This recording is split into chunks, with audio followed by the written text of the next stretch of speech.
Long before the Erdtree poured its gentle gold over the sky, the world was quieter and also more wild. There was no single rule that bound earth and sky together, no one law that decided what life should be. Instead, the lands between slumbered under a hazy firmament of dim stars and indifferent moon, while seas rolled and mountains heaved as if they remembered some older, unspoken design. Life stirred in forms that did not yet know they were strange, because there was nothing normal to measure themselves against. In that time, what later ages would call the crucible was simply the way of things. Shapes bled into one another. Branch and antler, scale and feather, claw and root, all mingled in possibilities that had not yet been narrowed by law. A creature might be born with wings that looked like branches, or a tail that coiled like a vine, and no one would name it cursed. Giants walked as living hills upon the world's spine. Dragons, their bodies great as storm fronts, soared through cloud and thunder, with hearts unafraid of any higher judgment. The land exhaled mist and ancient spirits, and they drifted freely because there was no great tree to root them in one pattern. The crucible was not kind, but it was honest. In that age, strength and chance wrote everything. Those who survived did so by nature alone. Flames roared unchecked in the hands of the fire giants, whose steps shook the snowbound peaks. The dragons ruled the skies by right of their own terrible wings and burning breath. Deep beneath the soil, ruddy sap and strange energies pooled in sleeping roots that had not yet learned to lift themselves toward the light. It was a world made of beginnings and unfinished thoughts, a chorus of possible futures humming together at once. Far above, in a distance that was not just space, but also difference of nature, a greater attention slowly turned. The greater will, a cold and mighty power beyond the firmament, beheld this unsettled land. To that distant mind, the crucible's wild abundance must have seemed wasteful, like molten metal that had never been hammered into a blade. There was no lasting covenant, no divine arithmetic to decide who should rise and who should fall, no luminous center around which everything could revolve. It was a world waiting to be written upon. I am sorry to break the spell for just a moment, but outside the lands between, I am running a little low on runes in real life. If this kind of long, sleepy lore helps you, please consider liking the video and subscribing. And before you drift off, tell me in the comments how your day was. Whether it was good or bad, you still deserve a good night's sleep so you can fight on again tomorrow. Now then, let us go back to the story. So the greater will sent a messenger. Across the night, something like a star fell, but it was not a star. It crossed the black sea of the heavens like a spear of pale fire, trailing a wake of silent intent. When it struck the lands between, the impact was remembered not as ruin, but as arrival. From that falling grace emerged a being of pure order and holy geometry, the Elden Beast, the vassal of the greater will. The Elden Beast did not speak in words, nor did it rule with a visible crown. It was law made flesh, a radiant creature whose flowing, constellated body carried symbols that no mortal tongue could recite. Wherever it moved, the space around it seemed to remember a pattern that had never existed before. From its presence, runes were born, concepts of life, death, strength, and form, given sharp, enduring edges. These runes did not float apart as separate ideas for long. They gathered, as iron filings gather around a lodestone, into a single, shimmering totality. That totality was the Elden Ring. The Elden Ring was not merely a loop of metal or a simple artifact. It was a design, a scripture of reality etched in invisible script.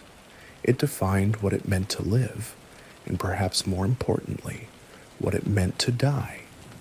It distinguished sky from earth, soul from flesh, and drew clear lines where once there had only been gradients. The world, under the influence of that newly descended order, began to harden into more stable shapes. Where the crucible had once let everything mix, the ring quietly started to separate. Yet law on its own is only a designed in search of a medium. A script needs paper. A melody needs an instrument. For the Elden Ring's power to truly suffuse the lands between, something had to bear it, something rooted and visible, a symbol that could stand in the midst of the world and pour that unseen law into every grain of soil and every breath of wind. From the place where the Elden Beast sank into the earth, taking its sacred burden with it, something began to grow. At first, it was only a sapling, but it was not like any other tree. Its young bark glowed faintly, as if lit from within by memories of the falling star. The soil around its roots grew strangely fertile, yet also strangely obedient. Rivers near it seemed to curve in more regular paths, and the air grew clearer, almost reverent in its shade. As the years turned, the sapling rose higher, its trunk thickening, its branches reaching out like vast arms, trying to embrace the whole sky. What had been a quiet sprout became a shining pillar. In time, the Erdtree stood complete, a colossal, luminous tree whose golden leaves shone like gentle suns, whose roots sank deep into the very bones of the world. Its light did not merely illuminate, it judged and arranged. Under that warm, constant radiance, the lands between were no longer just a wild field of possibilities. They were a kingdom waiting for rulers, a story waiting for named characters. The power of the Elden Ring, held within the Erdtree like a heart inside a living chest, flowed outward as grace. That grace fell upon the land like soft rain. It traced lines of destiny through the veins of mortals and immortals alike. Some found themselves elevated, their blood made noble by invisible decree.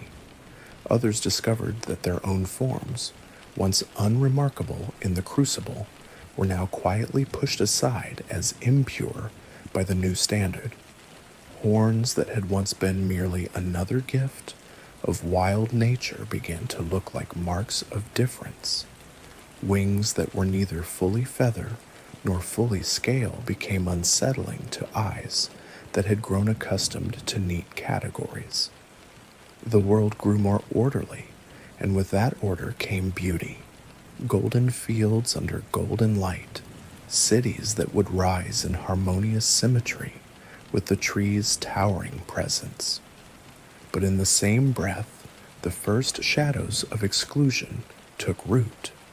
For every form that the Elden Ring declared ideal, there were countless others that now found themselves pushed to the margins of the story. Still, in those early days beneath the Erdtree's glow, the prevailing feeling was not yet bitterness. It was awe. People looked up and saw a miracle, a tree that touched the sky, a promise that there was a plan, a law that meant their struggles were part of something larger and luminous. They did not yet know who would wield that law, or what price would be demanded in its name. They only knew that the age of pure crucible was over, and that a new era, the era of the Golden Order's first whispers, had quietly begun beneath the shining boughs. Yet for all its quiet wonder, the Erdtree's first age remained incomplete. A magnificent stage had been raised, lit from above with ceaseless gold, but there were no crowned figures standing at its center. The beasts and peoples below lived more orderly lives without quite realizing why the seasons felt more stable or why their spirits now drifted toward the tree in dreams. The dragon still wheeled above the clouds, proud and aloof. The giants still kept their fire in the distant north, suspicious of this new light that seemed to rival their own flames. No single will among those born of the land was yet worthy or capable of truly embodying the law that had descended. The greater will, watching from its unreachable distance, required more than a tree and a ring. It required a vessel, a being who could carry the Elden Ring within their body, who could walk among mortals and immortals, turning invisible command into visible rule. Such a vessel would not be chosen for strength alone, nor for gentleness, nor even for wisdom. They would be chosen because, in some profound and dangerous way, they could bear contradiction, mercy and cruelty, devotion and rebellion, all threaded through the same soul. In time, murmurs spread of a figure whose fate seemed to knot itself up around the Erdtree's roots. She did not descend as a blazing star, and she did not rise from the crucible's chaos with horns or wings. Instead, she appeared almost quietly, like a thought the world had been circling toward for a very long time. A woman bound to the lands between, yet touched by a more distant design. Her name was Marika. In her presence, grace stirred more vividly. The runes whispered louder. The tree's light seemed to bend toward her, as if recognizing something familiar. Marika walked beneath the boughs and listened. She listened to the hopes of those who had come to worship the Erdtree as a promise of protection. She listened to the quiet fear of those whose forms no longer fit comfortably inside the Golden Order's emerging ideals. She listened, perhaps most of all, to the unspoken demand of the greater will. Bring this world into alignment. Make it one. Marika became, in time, the vessel of the Elden Ring, the order that had once hovered like a pattern over the land sank deeper into her being, so that law and person could no longer be easily separated. Through her choices, the greater will's intentions would be translated into reality. Through her victories and mistakes, the lands between would be shaped anew. She was both queen and keystone, the living axis around which the Golden Order would turn. Yet even as Marika's star rose, the old crucible did not simply vanish. It lingered in the blood of creatures whose very bones remembered a time before golden boundaries. It shivered in the twisted silhouettes of beings who grew up under the Erdtree's glow but did not quite fit its favored design. The world had accepted order, but it had not forgotten chaos. Deep underground, in forgotten caverns and ancient roots, remnants of earlier ages continued to breathe. Above, however, the people saw only the surface of the story: a radiant tree, a chosen vessel, and the dawn of a shining age. Under Marika's growing authority, the idea of the Golden Order began to take shape, not just as a metaphysical law, but as a promise of a better world. There would be unity under the Erdtree. There would be protection from the nameless darkness beyond the firmament. There would be meaning in suffering, purpose in struggle, a place for everyone, or so it seemed. In distant lands, warriors began to dream of marching beneath banners that glowed with the tree's reflected light. Priests sharpened their prayers into doctrine, trying to put into words what the Elden Ring had inscribed into the marrow of existence. And the Greater Will, seeing Marika's rise and the Erdtree's steady radiance, prepared to grant her the final tool she would need. Not just a crown of grace, but a consort of war, a first Elden Lord whose blade would carve the Golden Order's boundaries into the very map of the lands between. The world, which had once drifted without a center, now stood on the brink of something entirely new, an age of conquest wrapped in the language of holiness. Under the Erdtree's watching branches, the soil itself seemed to hold its breath, waiting to see what shape history would take once Marika's chosen lord raised his axe in her name. That lord came, as such figures often did in old stories, not from a temple, but from the battlefield. Long before history remembered him as an Elden Lord, he was known as Hoarah, a war chief whose name passed along the front lines like a gust of hot wind before a storm.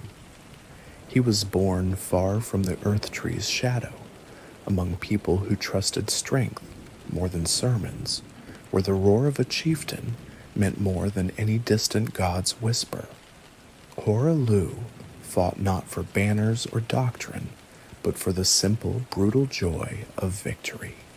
In his youth, he led warriors who painted themselves for war and measured themselves against giants, beasts, and each other. His hands learned the language of axes and fists. His heart learned to beat to the rhythm of clashing steel. In another world, he might have died as a nameless champion of a forgotten tribe, a legend only in the memories of a few surviving warriors around a dying campfire. But the Erdtree's light had begun to stretch its long fingers toward the edges of the world, and Marika's gaze extended with it. She needed not just a symbol of order, but a blade to carve that order into resistant flesh. When she looked outward from the golden heart of the lands between, she saw many would-be conquerors, many kings in miniature, yet Hoarah was different. In him, she sensed an ancient, almost frightening purity of purpose, a man who could embody war so completely that even his rage could be turned into a tool of divine law. Their meeting, when it finally came, was less like a courtship and more like a pact drawn in the air between them. Hoarah came to her not as a supplicant, but as a storm answering the call of a taller mountain. Marika, who carried the Elden Ring within her, offered him something no mortal war chief had ever been given, a place beside her, not merely as consort, but as the first Elden Lord. In accepting, Hoarah laid aside his old name and took a new one, Godfrey. Yet the violence that had made him worthy of notice did not simply vanish. It seethed in his blood, a primal lust for battle that could easily have swallowed even the Golden Order's lofty aims. To temper him, to bind his fury without breaking it, a great spectral lion named Serosh was yoked to his back. Serosh did not chain Godfrey's limbs. Instead, the lion's ghostly weight pressed down upon his wildest impulses, forcing his savagery into a disciplined, almost sacred form. Thus war itself, in the person of Godfrey, was leashed to Marika's divine law. Under Godfrey's banner, the lands between began to change in earnest. His armies marched beneath the Erdtree's glow, their armor catching the light like ripples of molten gold. Kingdom after kingdom that had once stood apart from the tree's influence found themselves confronted by a new reality. Bend the knee to the Golden Order, or break under its advancing weight. For many, the sight of Godfrey advancing at the head of his hosts, axe raised, lion roaring silently over his shoulder, made the choice feel less like a decision and more like inevitability. The dragons, who had once ruled the skies with unchallenged might, now saw their dominion threatened. Godfrey fought them without flinching, meeting their ancient flames with his own towering resolve. Some dragons were slain, others retreated into storms and ruins, their pride wounded as deeply as their scales. In the north, the fire giants found themselves pressed back, their blazing legacy pushed toward a single desperate purpose that would one day be chained and cursed. Far-flung lords who had once shaped their own small orders found their laws overwritten by a greater script. Each victory Godfrey carved into the world became another route for the Golden Order to anchor itself. Cities grew taller and more confident under the Erdtree's light. Temples rose, inscribing Marika's name into stone and song. The people began to speak of the Age of Plenty, of the peace of the Erdtree, even as blood soaked the soil at the boundaries where that peace was imposed. History, after all, often forgets the screams on the edges and remembers only the calm in the center. Yet even within the expanding heart of this golden age, the remnants of the Crucible began to feel the pressure more keenly. Among the people now called civilized, children were sometimes born with horns curling from their skulls, or with tails that flicked behind them like half-forgotten animal spirits. Others came into the world with unusual strength, or with bodies marked by traits that no longer fit the Erdtree's preferred image of perfection. In the raw, untamed ages, such children would have simply been another kind of life. Under the Golden Order, they were given a name with a sting, Omen. Omen were feared and often reviled, not because they were weak, but because they reminded the world of what had been left behind. Their very existence suggested that the Crucible still churned beneath the carefully drawn lines of the Elden Ring's design. Some Omen were hidden away in sewers and catacombs, locked behind iron bars and heavy doors, their roars echoing through stone as the world above pretended not to hear. Others were shackled and used as weapons, their strength exploited while their dignity was denied. Alongside them existed the misbegotten, beings of twisted limb and wing, halfway between man and beast. They too bore the mark of old life forms that refused to neatly fit the new definitions. They were pressed into labor, mocked, feared, or hunted, as the Golden Order tried to refine the world's shapes into something smooth and untroubling. The more the Erdtree's light was praised as pure, the more anything that did not reflect that purity was driven into the dark. Crucible nights, relics of a time when all forms were celebrated in their raw power, found themselves increasingly out of place in this tightening order. Their armor and sigils spoke of an older reverence for the tangled, molten origins of life. Now those symbols were being quietly replaced by cleaner, sharper emblems that spoke of singular, golden authority. The Crucible's memory grew heavier, like a story that people were trying very hard not to tell anymore. Through all of this, Marika and Godfrey stood at the center as twin pillars of the age. She, the vessel of the Elden Ring. He, the axe of the Golden Order. Under their rule, the lands between became both more peaceful and more restless, depending on where one stood. For the favored, life under the Erdtree's glow felt like living in the heart of a promise. For the rejected, it felt like being slowly erased. But even the greatest warrior's strength was not endless.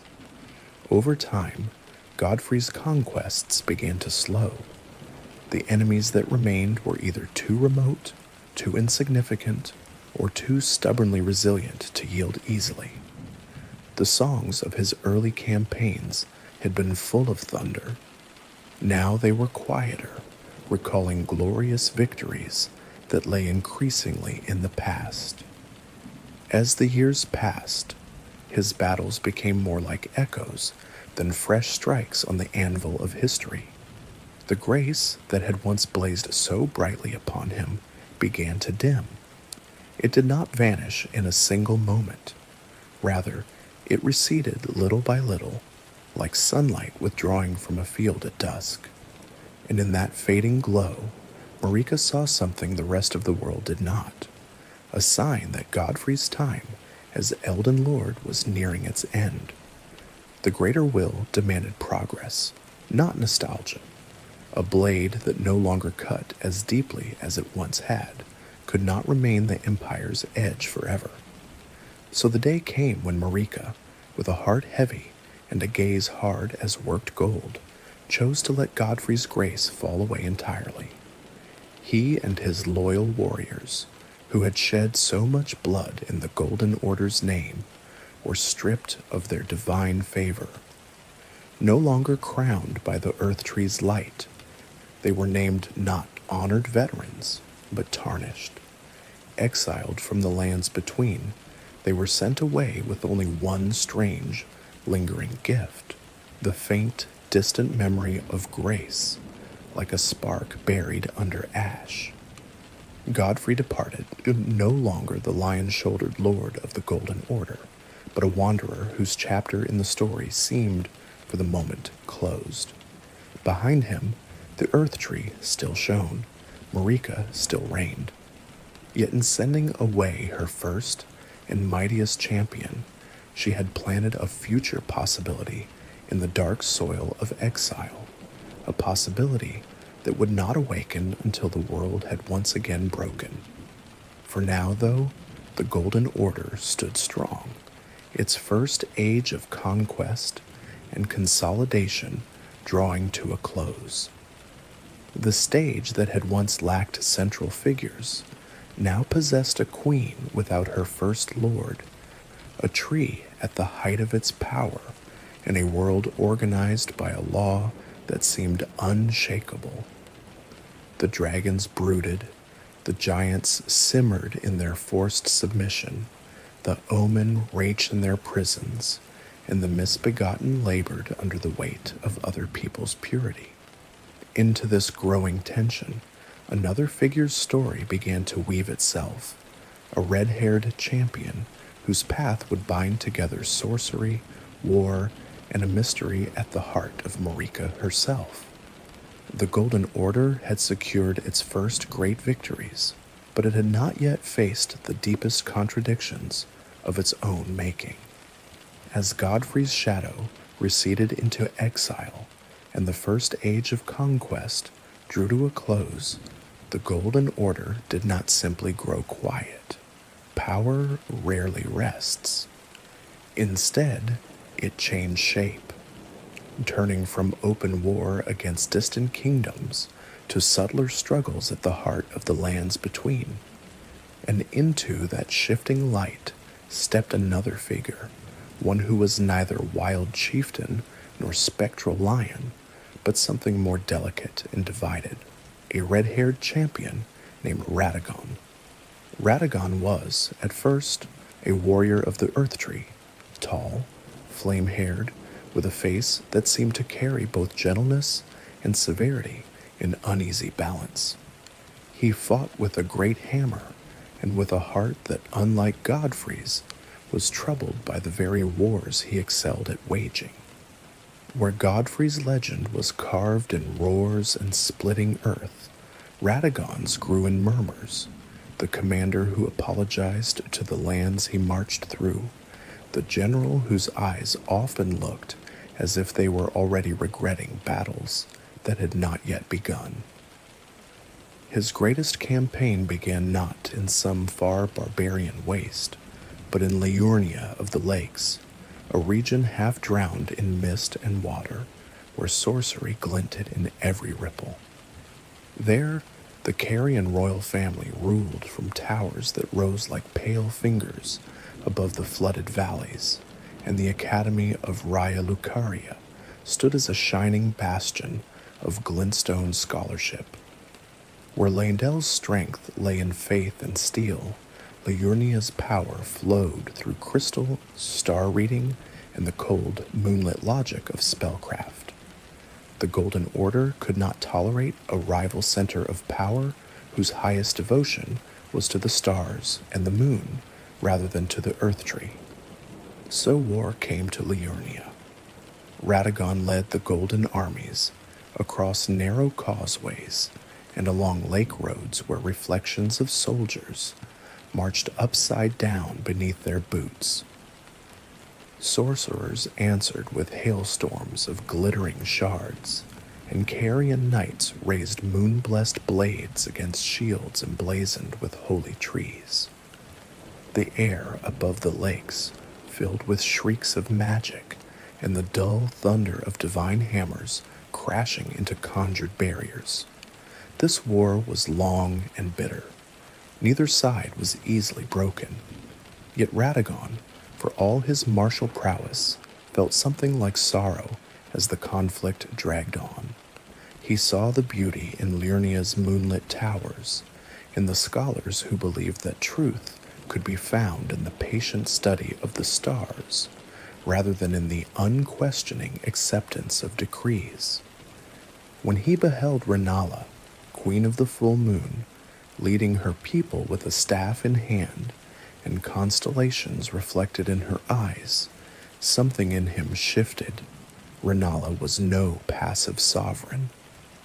She fought for Liurnia with fierce dignity, her sorceries bending moonlight into shields and spears, her presence as steady as the tide.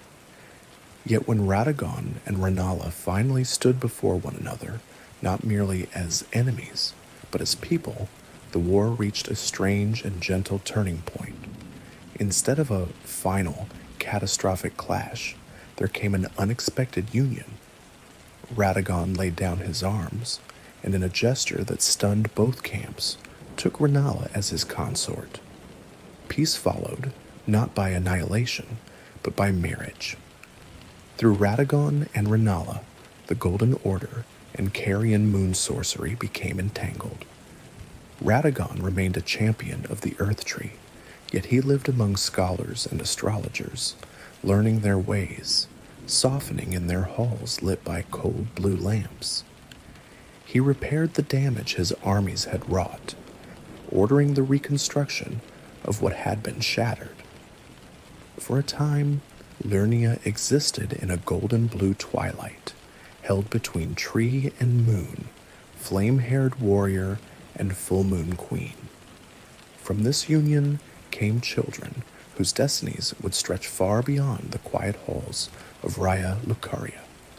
Their son Radan grew into a colossal warrior who adored the stars, learning gravity magic so that his small, loyal horse could still bear him, despite his towering size. Another son, Rykard, possessed a keen and dangerous mind, more interested in the hidden engines of power than in its polished surfaces.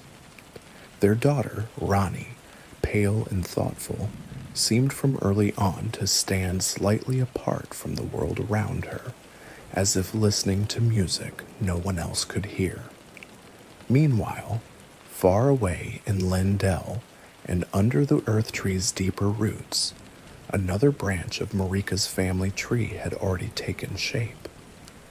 With Godfrey, she had borne Godwyn the Golden, a prince beloved for his warmth and bravery, the darling of an age that wanted to believe in a flawless future. In Godwyn, people saw the promise of a golden lineage that would stretch on without fracture, yet even in that radiant heritage, shadows stirred.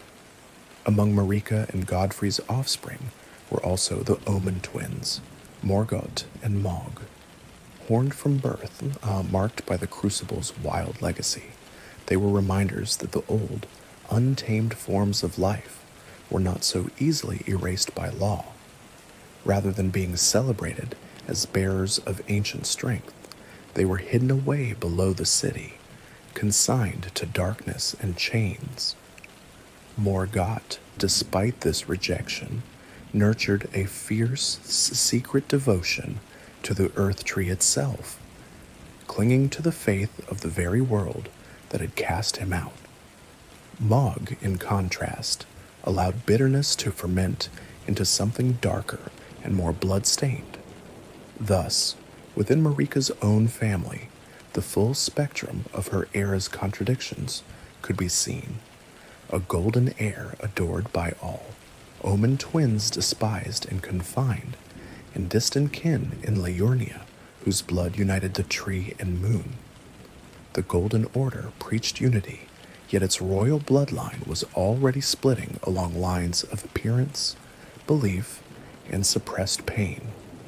While Radagon lived with Rennala, learning and mending, the rest of the world did not grow still. In the far north, the fire giants, who had once tended a terrible and sacred flame, were driven into a final, crushing defeat.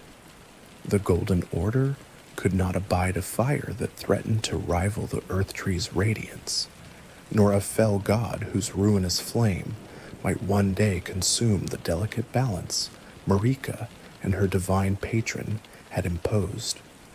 Under relentless assault, the giants fell, their kind nearly wiped from the world. The flame of ruin was bound to a single, lingering sentinel and shackled to a fate of eternal watchfulness, its destructive potential chained but never fully extinguished. This victory became another pillar of the Golden Order's story, the triumph of controlled holy light over raging chaotic fire. Yet like all such victories, it left scars. The last fire giant lived on as a living curse, his duty endless, his god's flame smoldering in resentment beneath the northern sky. Even in victory, the Golden Order sowed seeds of future ruin. Back in Liurnia, the peace between Radagon and Rennala might have lasted longer had the greater will in the Elden Ring not demanded yet another rearrangement of lives. At some point, perhaps when Marika felt the lack of a consort at her side, or when the cosmic arithmetic of the Golden Order required a new equation, Radagon was called back to Leyndell. He obeyed, but his obedience came at a terrible cost. Radagon left Rennala, the man who had brought war to Liurnia, then mended it through love and contrition, now departed just as abruptly, answering the summons of the Erdtree and Marika. In his absence, Rennala's heart splintered. The Queen of the Full Moon, once so composed and formidable, turned inward, clinging to an amber egg and to the broken reflections of her lost family. Raya Lucaria, already estranged from the Golden Order's faith, spiraled into its own quiet, haunted decline. Radagon returned to Leyndell not as a stranger, but as something far more intimate. He became consort to Marika herself. In that union, the boundaries between them seemed to blur in ways that unsettled theologians for ages to come. Statues in the capital depicted a single body with two faces, one masculine, one feminine, indistinguishable yet distinct.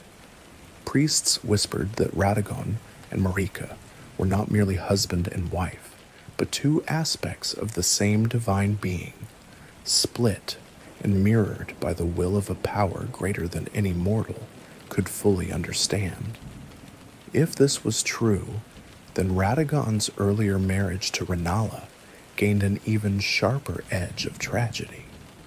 It meant that a fragment of the greater will's own chosen vessel had once sought peace and love under a different star, only to be summoned back and folded into a destiny from which there was no escape.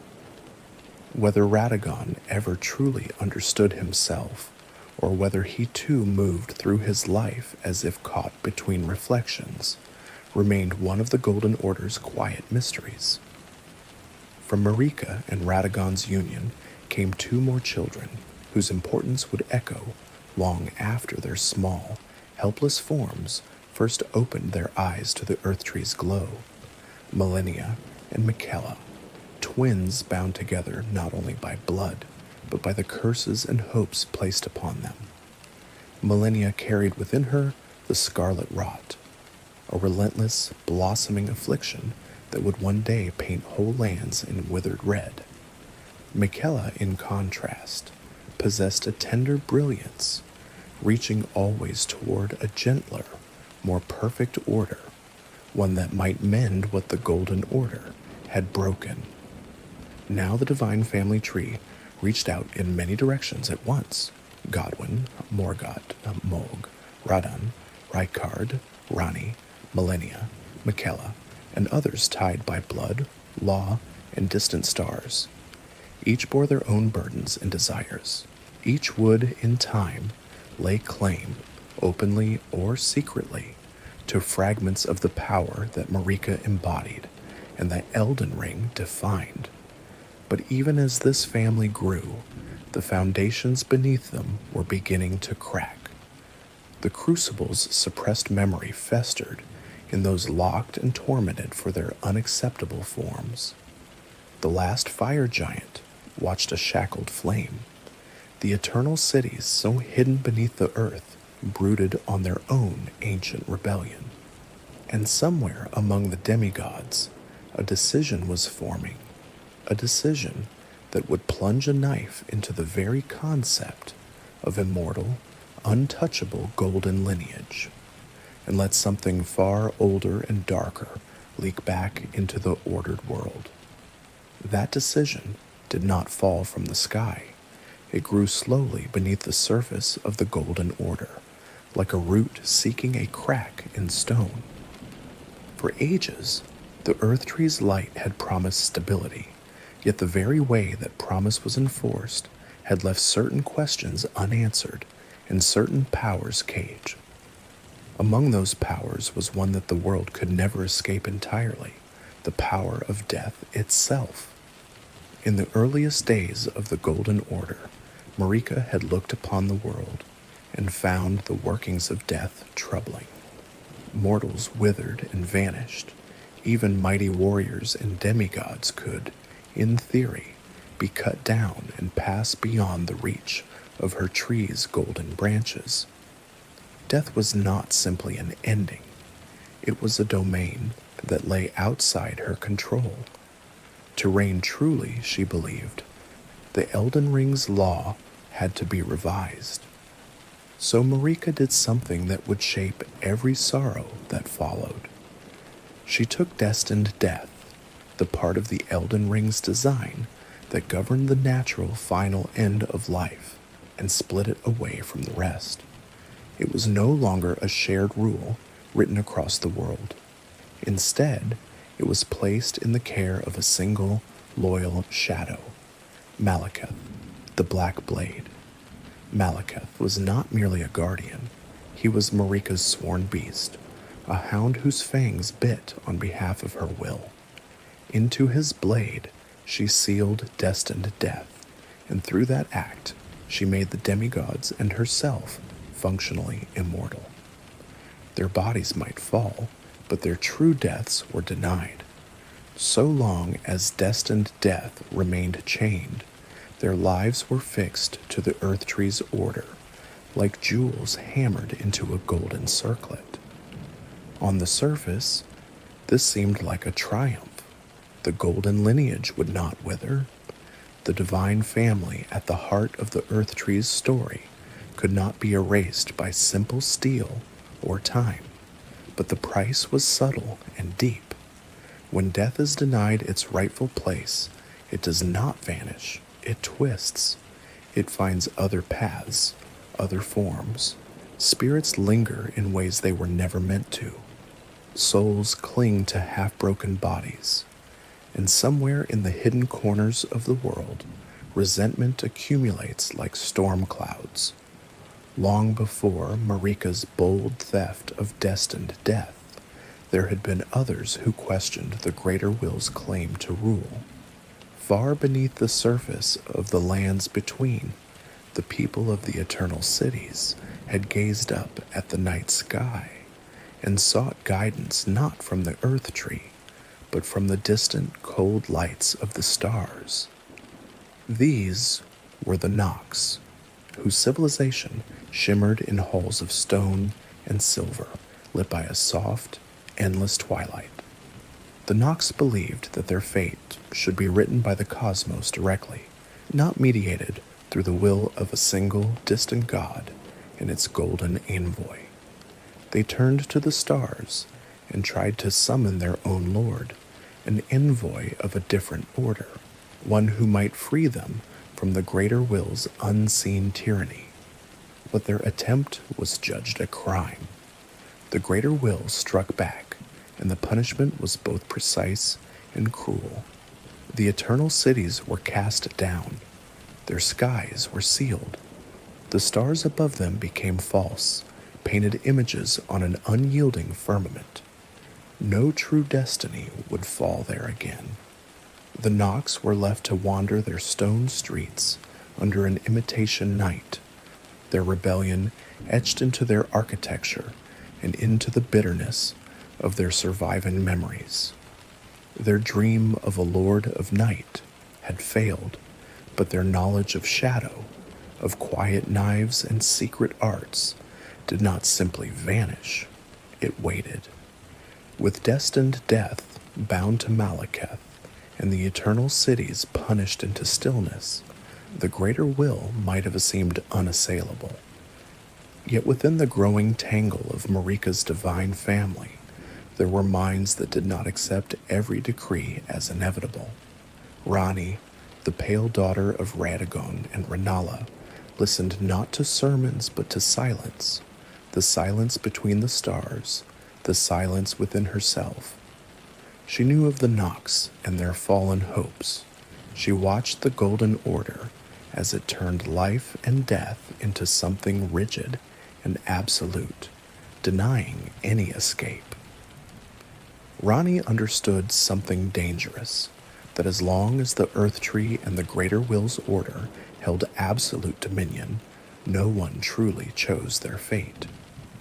Even the demigods, for all their power, were bound to roads laid down by a distant, uncaring mind.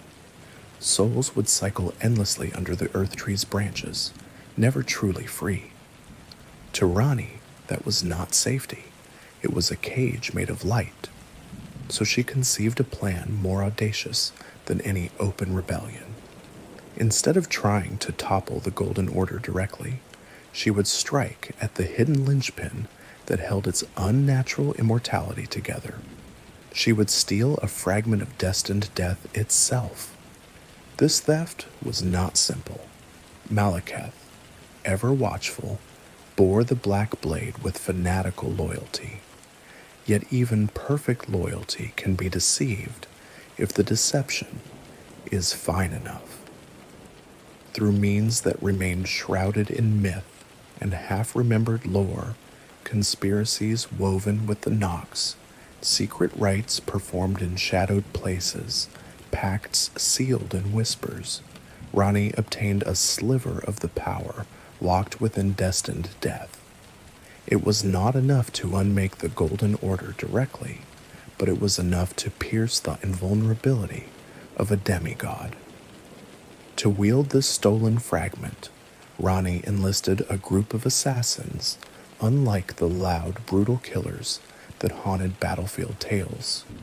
These were the Black Knives, women of Numan origin, a people said to come from beyond the lands between, perhaps sharing some distant kinship with Marika herself.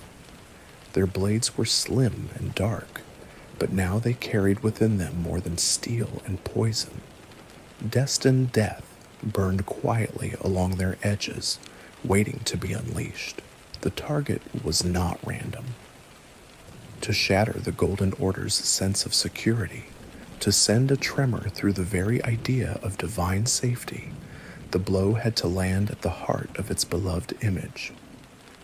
The chosen victim was Godwyn the Golden, Marika's radiant son, adored by the people, the shining future of the golden lineage. The night of the Black Knives fell without thunder, without war drums. It came softly, as all true assassinations do. Shadows thickened in corridors and gardens. Footsteps that should have been heard somehow went unnoticed. The Black Knives moved like slices of absence, their cloaks drinking in what little light the night allowed. Godwyn, who had known the roar of battle and the cheers of adoring subjects, did not meet his end on a wide, open field. He met it in the quiet, where his guard was down, where no one thought a demigod could truly die. The blades struck a destined death, once sealed away, kissed living flesh. But what followed was stranger than mere murder. Because death had been bound and twisted for so long, its return came crooked. Godwyn didn't die in the ordinary sense. His soul was slain, torn from the cycle that the Erdtree controlled, while his body remained, becoming something hollow and abhorrent, a husk that yet persisted, its corruption seeping into the roots of the world. Ranni, for her part, did not escape untouched. To avoid being bound by the greater will's design, she used the stolen fragment of destined death upon herself as well. But where Godwyn's body lived and his soul died, Ranni's case was the inversion. Her flesh perished while her spirit endured, severed from the fate the Erdtree had ordained. She cast off the body that would have made her a puppet of the greater will and continued on as a soul dwelling in a crafted, doll-like form. Through that paradox, she stepped outside the Golden Order's script. The night of the Black Knives left scars no simple dawn could wash away. In its wake, a new phenomenon appeared, those who live in death. These were beings whose souls and bodies no longer obeyed the Erdtree's tidy division between life and passing. They bore death root within them, an accursed growth that signaled that something essential in the world's cycle had been broken. The Golden Order declared them heretical abominations. Hunters were appointed to seek them out and erase them. Malekith, furious and ashamed that the very power he guarded had been stolen and used, tightened his grip around what remained of destined death. Followers of the Golden Order hunted the undead with renewed zeal, trying to stamp out every trace of this spreading contamination. Yet the fact could not be undone. A demigod had been killed, not in battle, but in essence. The illusion of untouchable divinity had been shattered. Marika's grief over Godwyn carved itself deep into the Erdtree's story.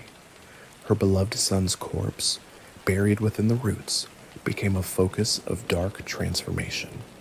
Twisted, fish-like shapes and unnatural growths spread around the site of his interment, as if the sea of death had begun to leak into the land through a single, terrible wound.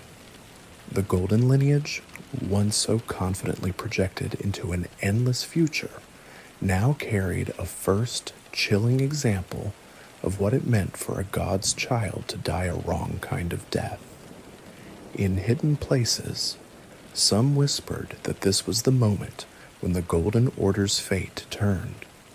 Not when the first war was lost, nor when the first heretic preached a different truth, but on that night when death, long denied its proper place, came back in a form no one could fully control. Demigods began to fear not just blades, but the possibility of becoming something trapped between life and oblivion. Common folk hearing fragments of the tale, felt a shiver of unease every time they looked up at the Erdtree's serene, glowing branches. Ronnie vanished from public view, her rebellion now a quiet, ongoing work in the shadows of her own design. The Black Knives retreated into myth and infamy. Godwyn slept, a nightmare sleep beneath the roots, and above them all, the Erdtree continued to shine, as if nothing had changed. But change had already burrowed deep into its foundations. For in breaking the untouchability of the divine, the Knight of the Black Knives had done more than kill a beloved prince. It had shown that the laws of the Golden Order could be wounded, and that the story of the lands between could be rewritten by hands other than the greater wills.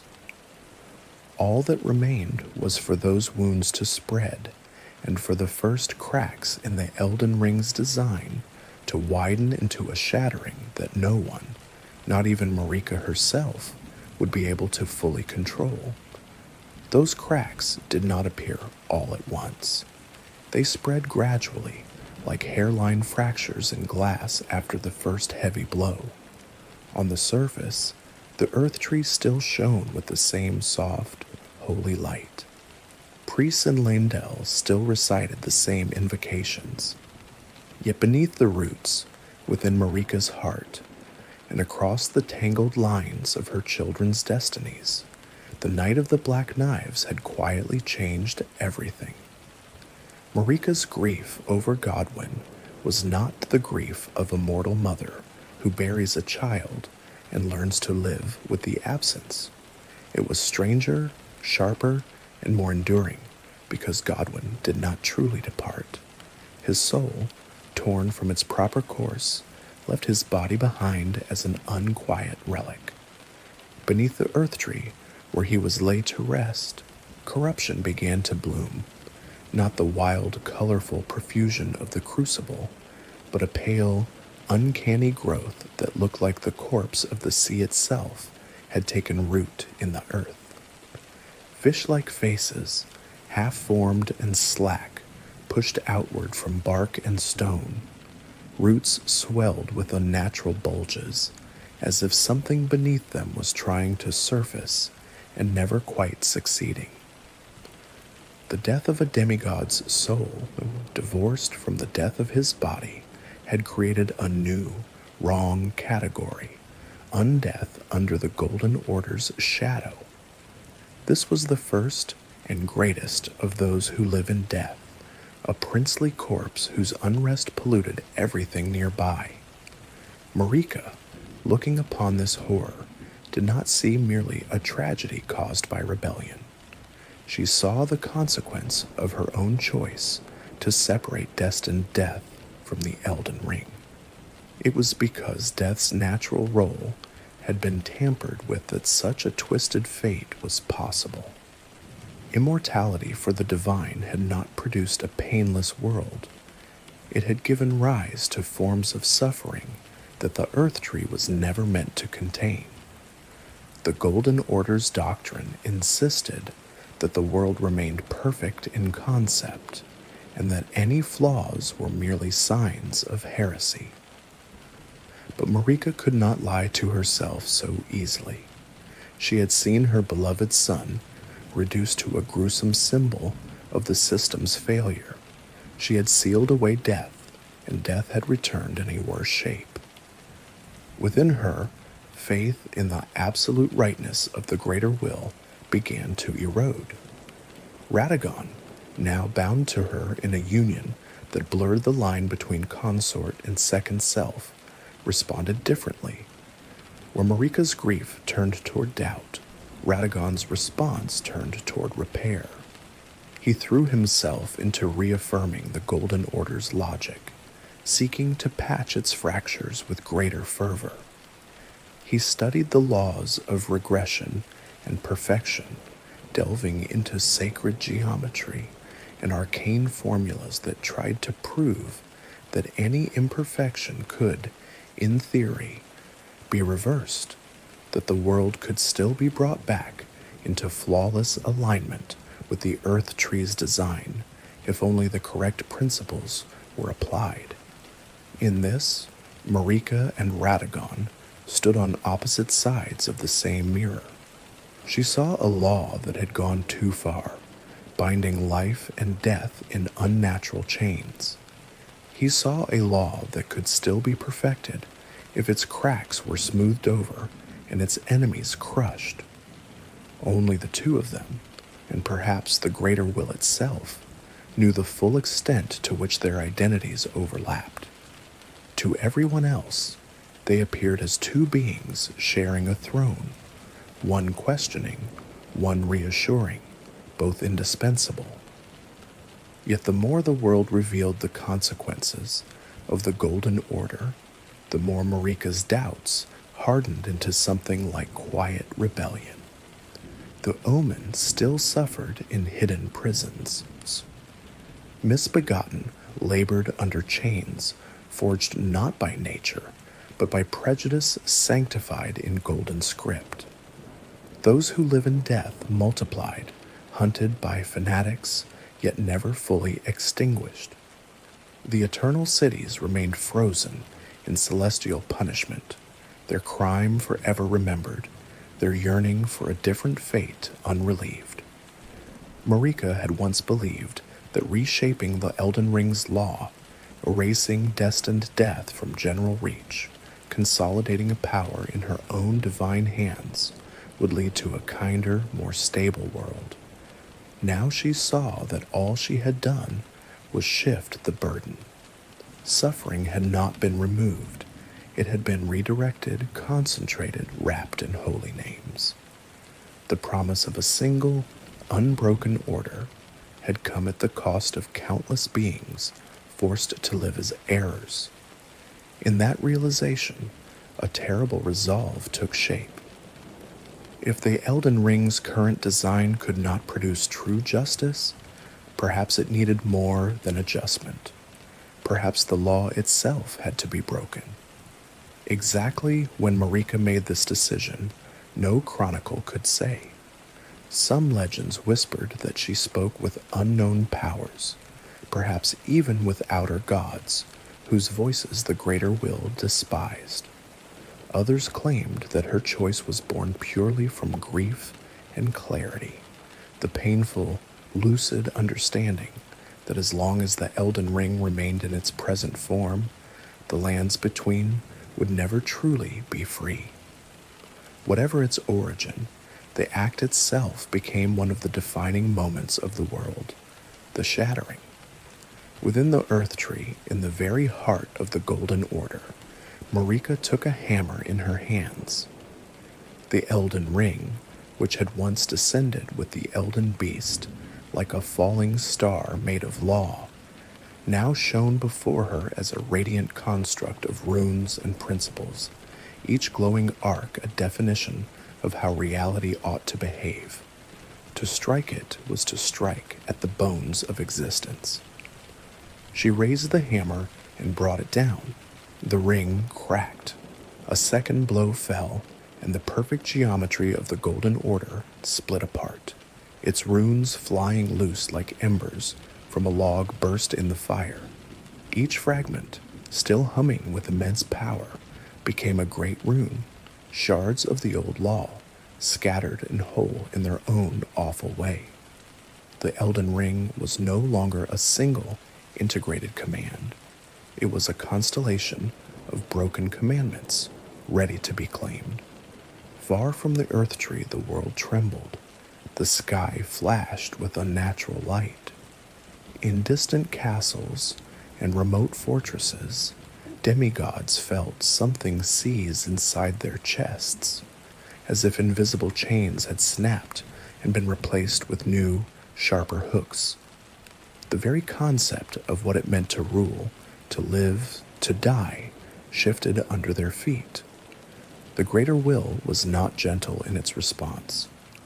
Marika, who had once been its vessel and favored champion, was punished.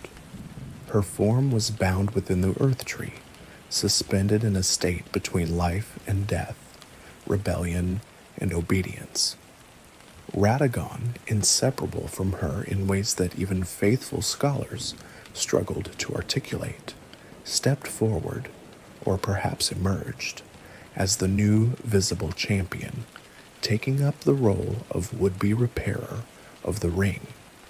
He gathered the broken remnants of law, trying to reforge them, but the damage was too great. The Elden Ring, once shattered, could not simply be hammered back into shape by a single pair of divine hands. Still, Radagon clung to the fragments, stood before the Erdtree as its crimson-haired guardian, a martyr to the ideal of a golden order that refused to admit its own failure. The shattering did not end the golden order. It broke its spine and scattered its bones across the land. Into the vacuum of unified authority rushed the ambitions, fears, and obsessions of Marika's children. Each demigod, now aware that the Elden Ring's power lay in fragments, saw in those shards a chance, or a curse, to assert their own vision. Godric the Grafted, a lesser scion of the Golden lineage, scrabbled for a sense of importance amid the chaos. Weak in spirit, anxious in pride, he turned to a grotesque solution, grafting the limbs of others onto his own body, trying to build a patchwork strength from stolen parts.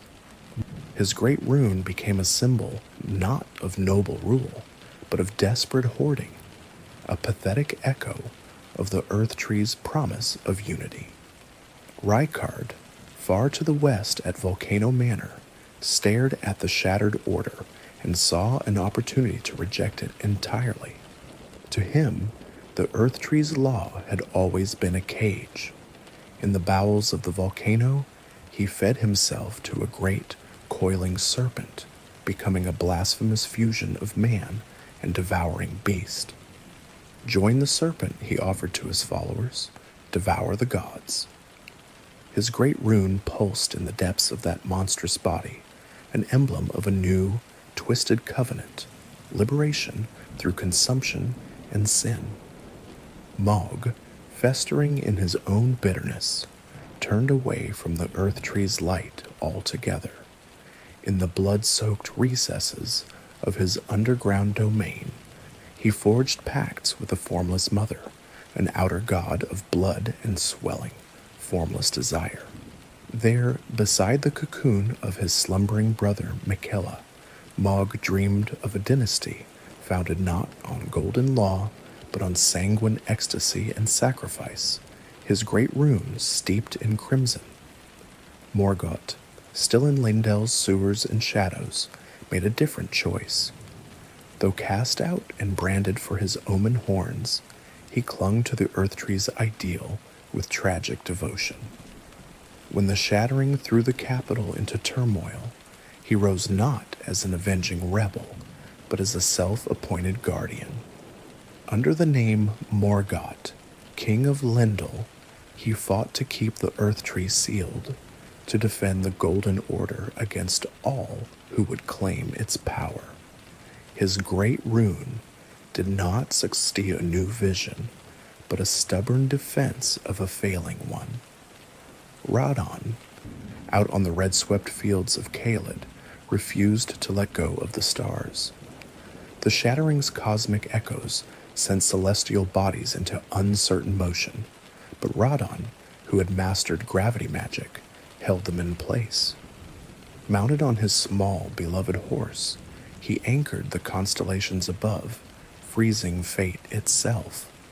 His great rune weighed heavy inside him, a symbol of arrested destiny, of a world whose future had been pinned in place by a single warlord's refusal to let go.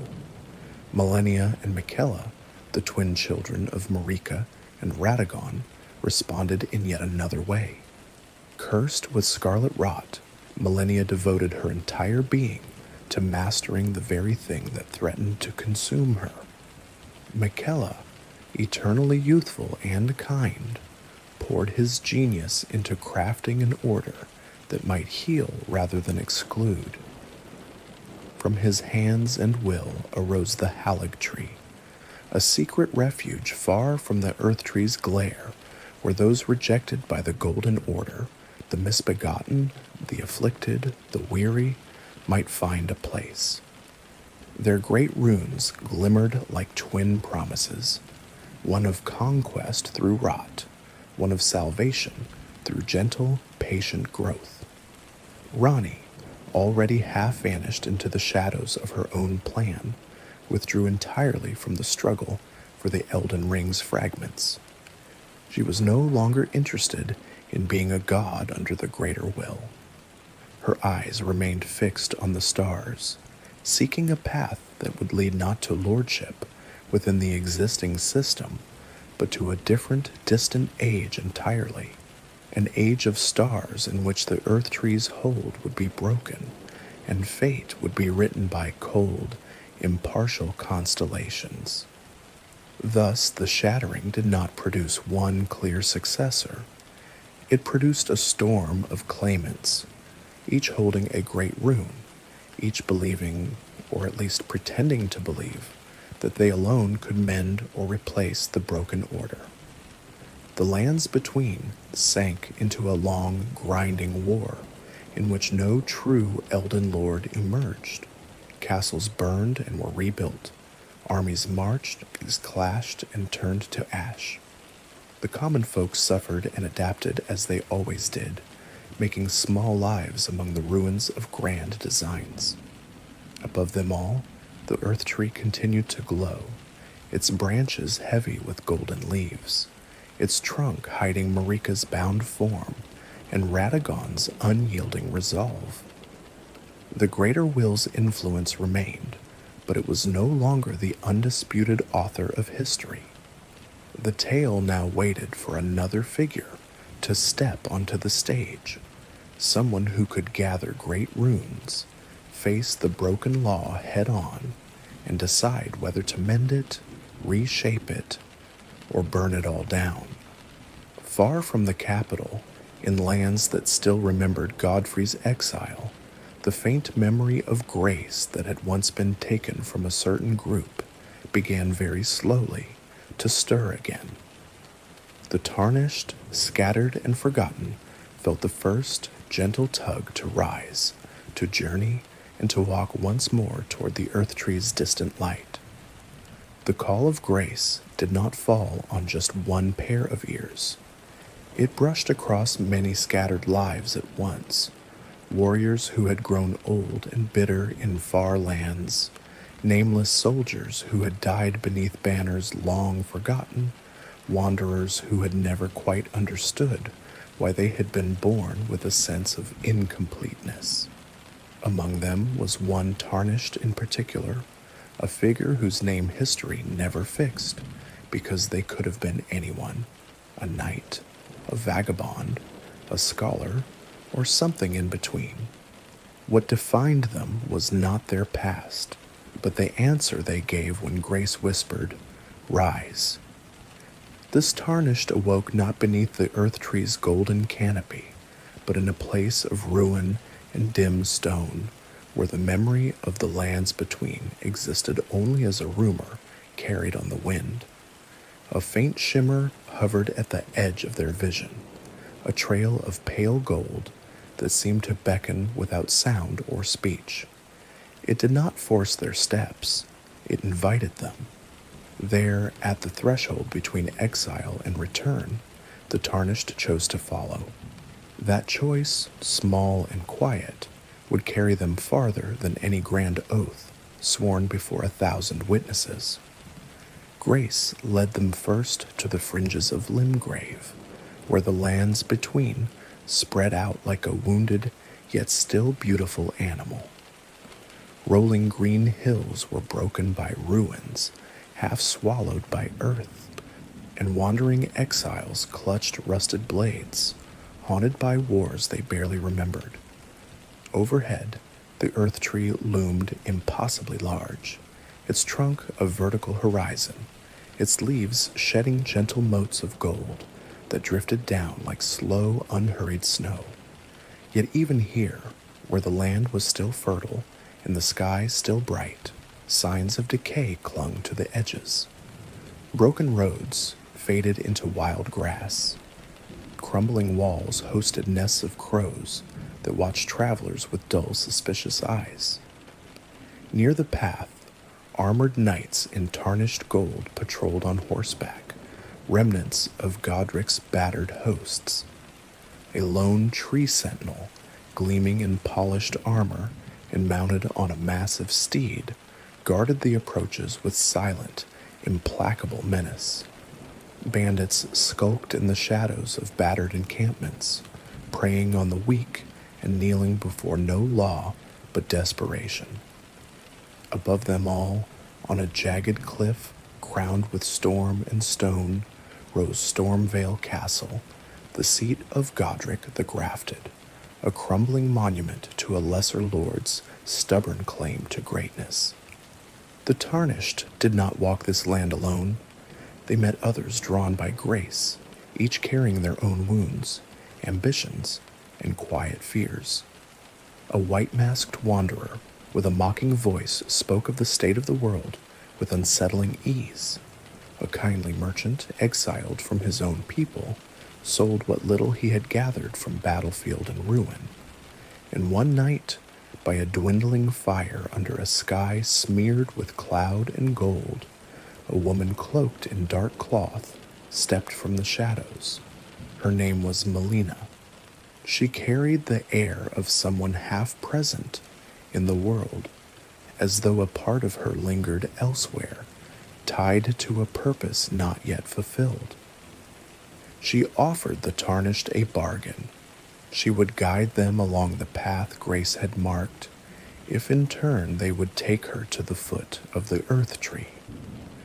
In her company came Torrent, the spectral steed whose hooves could carry the Tarnished across field and cliff with the ease of wind over water. It was a simple pact, but beneath its simplicity lay something deeper, two beings without true place or rest, agreeing to seek meaning together in a world that had for so long moved without them. Across Limgrave, the Tarnished discovered that grace did not simply nudge them from within. It marked the land itself. At certain spots, fading bonfires of pale gold burned on invisible air, their embers pointing like ghostly fingers toward the Erdtree. These sites of grace were more than resting places.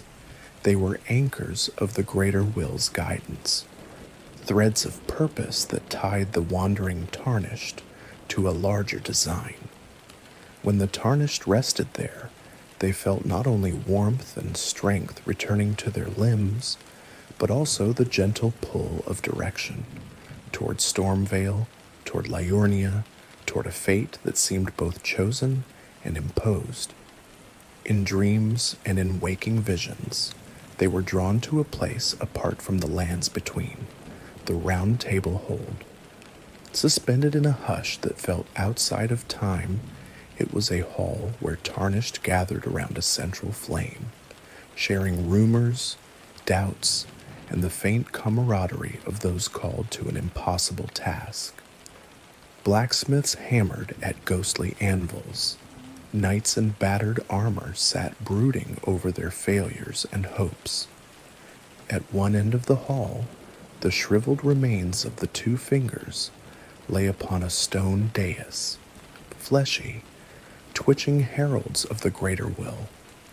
Through an interpreter, these fingers conveyed their message. The Elden Ring was shattered. Great runes lay in the hands of the demigods. The lands between needed a new Elden Lord. The Tarnished were to seek out these lords, defeat them, gather their great runes, and ascend. It was a mission wrapped in grand language, but at its core, it meant this. A wanderer returned from exile must walk into the dens of the broken children of Marika, face their madness, and decide the shape of the world that would follow. In Limgrave, this path led inevitably towards Stormveil. The castle loomed on the cliff like a crooked crown, its walls lashed by wind, its banners hanging in tatters. Within, Godric the Grafted clung to power with trembling hands and borrowed strength. He had stuffed his body with limbs taken from others, arms, legs, even wings, stitched into a grotesque mass in the hope that more flesh would mean more worth. Servants scurried through moldy halls, fearful and resentful.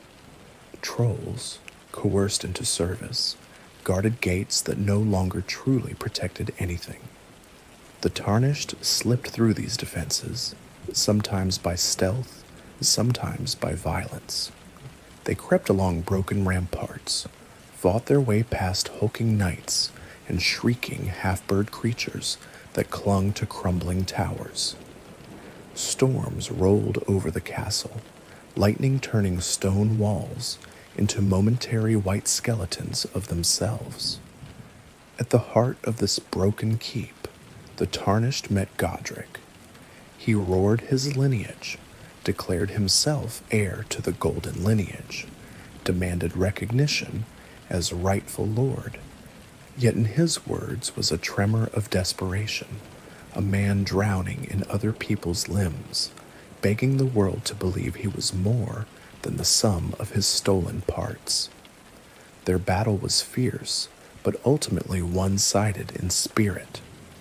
Godric fought with axes, storms, and grafted might, but the Tarnished fought with something he had long since lost, purpose that did not depend on taking from others. When Godric fell, he did so with the bewilderment of someone who had never truly understood why all his excess had not made him whole. His great rune, once taken, shone less like a trophy and more like a shard of a shattered promise, the first piece of the Elden Ring's broken law reclaimed. With Stormveil's fall, the path forward opened into Liurnia of the Lakes. The Tarnished stepped out of the castle's back gates and found themselves looking down upon a vast, mist-laden basin filled with water, ruins, and faint lights. Shallow waves dipped against half-drowned churches and broken spires.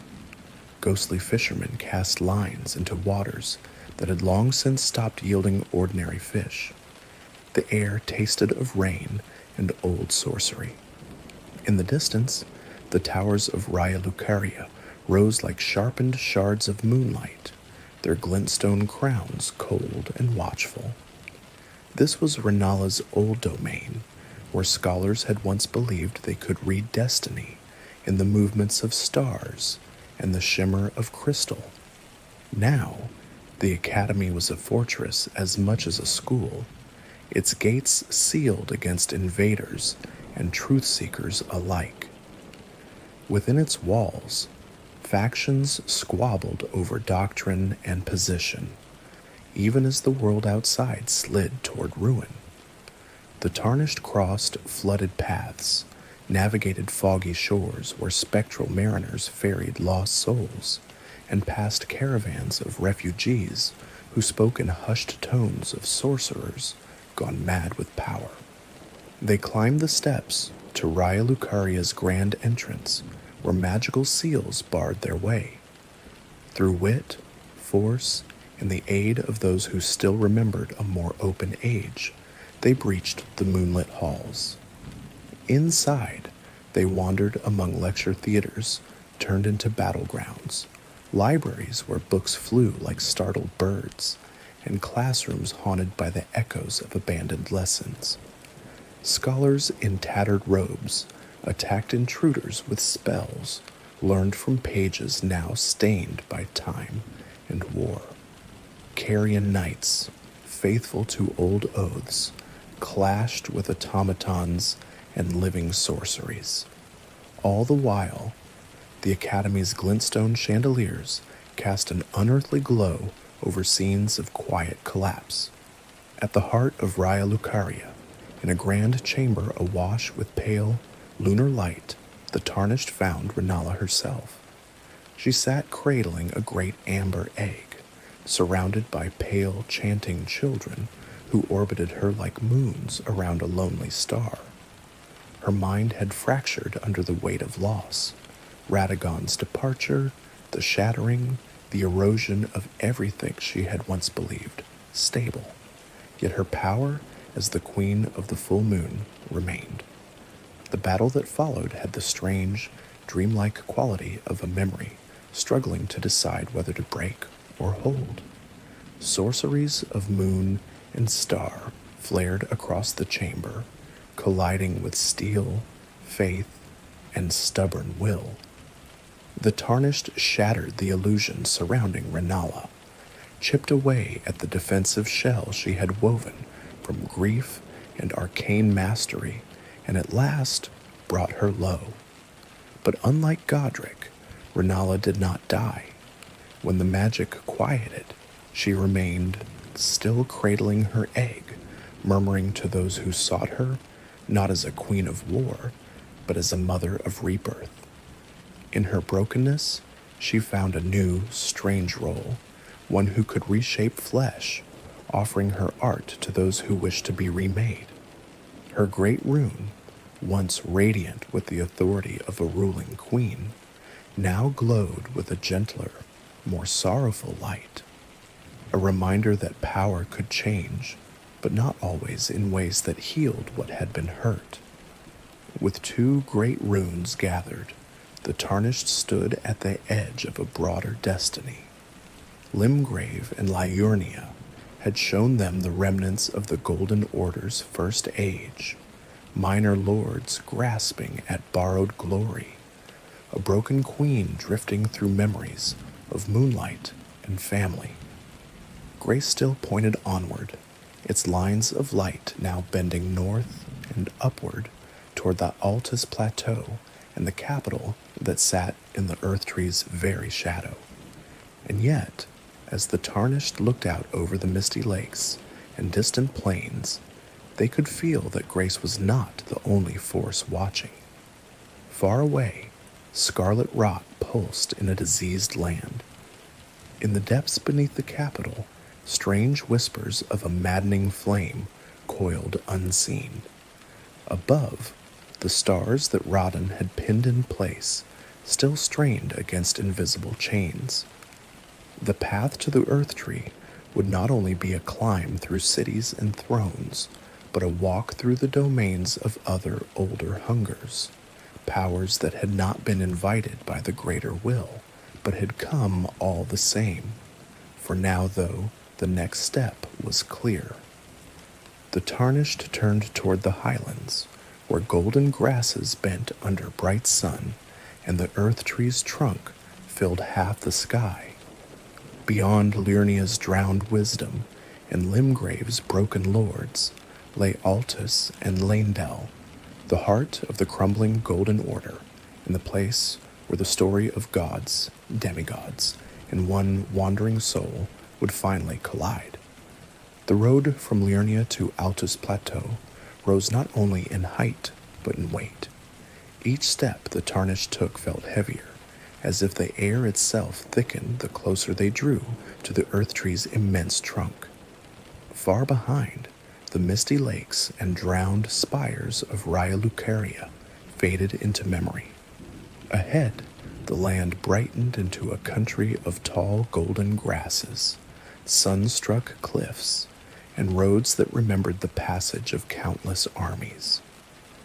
There were two main ways up. One path wound through a broken lift, whose halves lay separated, its once magnificent mechanism dormant. The other led through treacherous valleys, past demi-human nests, and the wreckage of caravans that had tried and failed to drag their treasures uphill. However the Tarnished ascended, the moment they stepped onto the Altus Plateau, the world seemed to open like a great, sunlit book. The sky here was clearer, less choked by mist.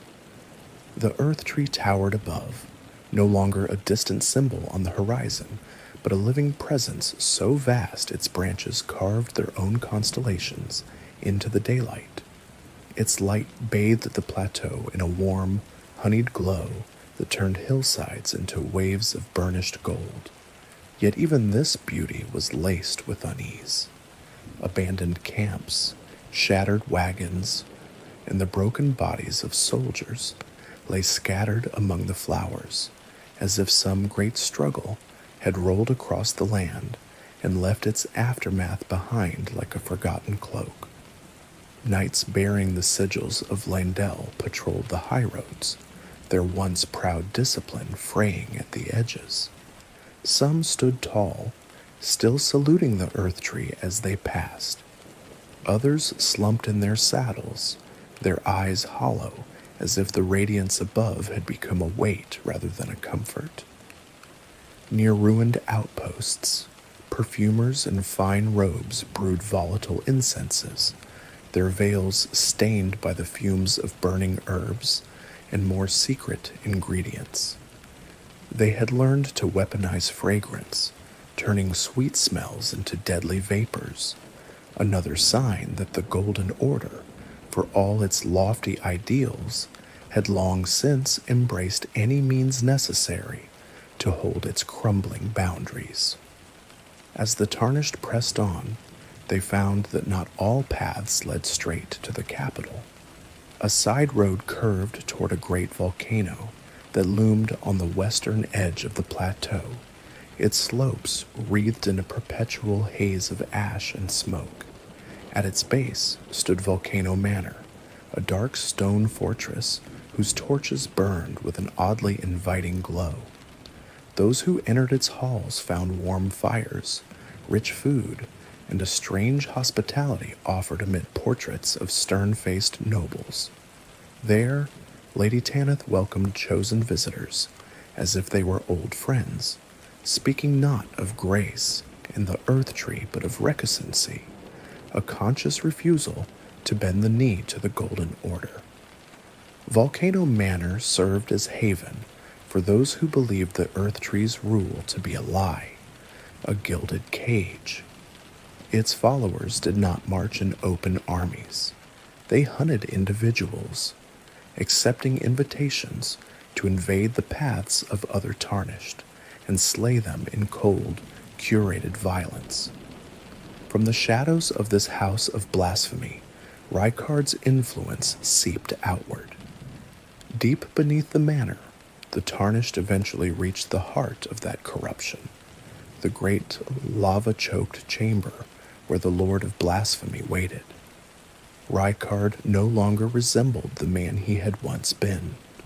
He had merged himself with a massive, coiling serpent, their bodies fused into one grotesque and terrible form. From countless mouths, human and reptilian, he cried out a single defiant creed: devour the gods. In embracing the serpent, Rykard had rejected the Golden Order's promise of orderly grace. He chose instead the freedom of sin and consumption, imagining a world where power was decided by who could swallow whom.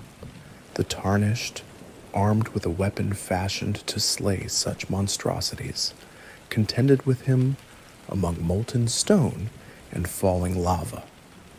When the serpent and its lord finally fell, their combined great rune flickered like a dying coal. Another shard of the broken law reclaimed, another path of rebellion ended, if not fully silenced. Yet Volcano Manor and its blasphemous creed were only one aspect of Altus's fraying tapestry. Turning away from the volcano, the Tarnished followed Grace up a final rise, and at last beheld Leyndell, royal capital. The city sprawled across the landscape like a golden labyrinth. Walls of pale stone and finely carved archways climbed around the base of the Erdtree, their lines echoing the tree's own upward reach.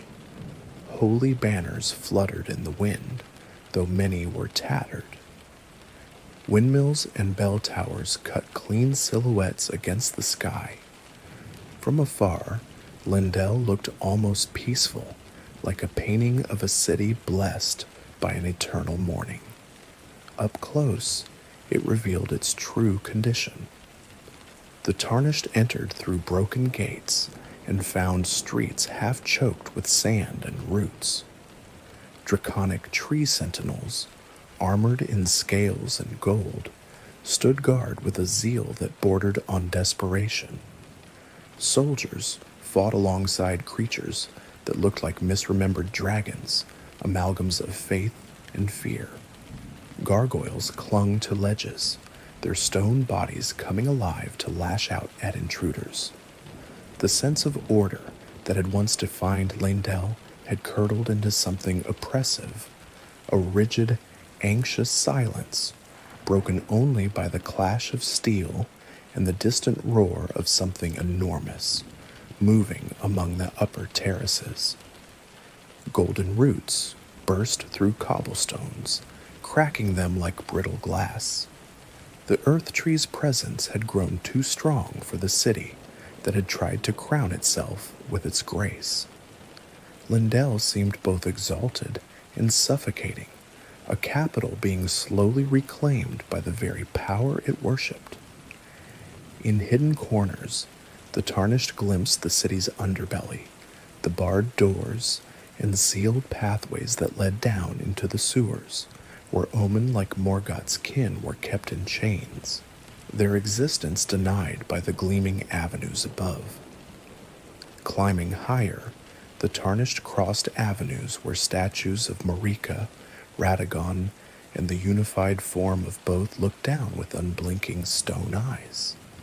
They traversed gardens, overrun with spectral trees, and battled knights whose faith had hardened into fanaticism. At last, they reached the great avenue leading to the city's inner sanctum, a long sloping path lined with fallen warriors and scorched stone. It was there that the defender of the Erdtree awaited. Morgott stood at the threshold, cloaked in robes that could not fully conceal the horns curling from his skull.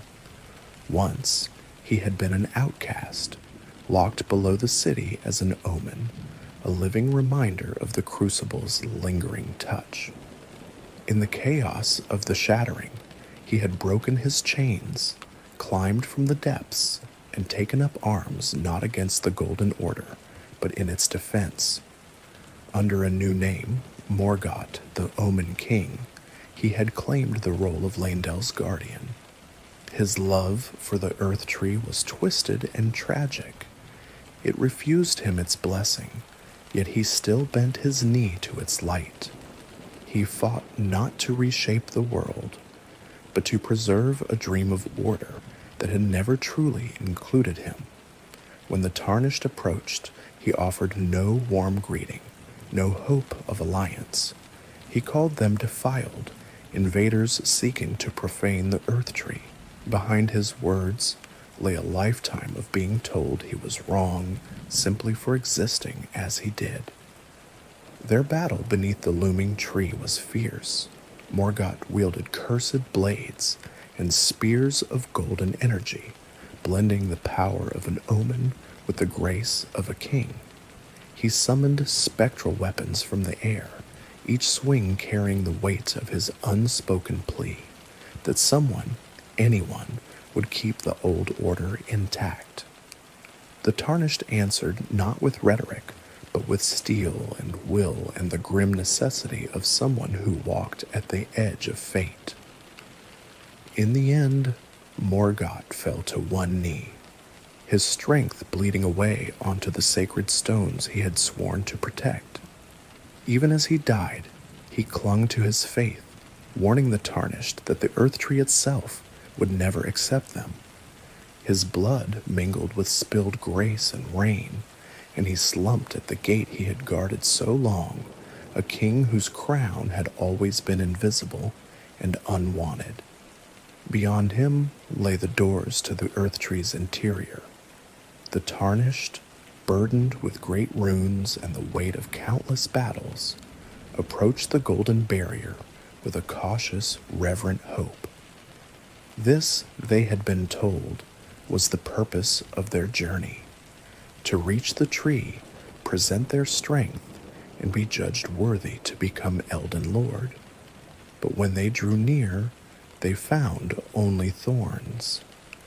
A vast, tangled barricade of golden thorns sealed the Erdtree's entrance, their barbed coils gleaming with a light that felt wrong, the radiance of refusal, not welcome. The Tarnished reached out in spirit, if not in touch, and felt nothing yield. The tree, whose leaves had watched their progress from afar, now closed itself like a fist. The message was clear, even in silence. They were not yet allowed to enter. This rejection hung in the air like a held breath. The Tarnished had faced lords, queens, serpents, and omen kings. They had gathered great runes, just as the two fingers had instructed. Yet the path the greater will had laid out for them stopped here, abruptly, at a wall of divine thorns.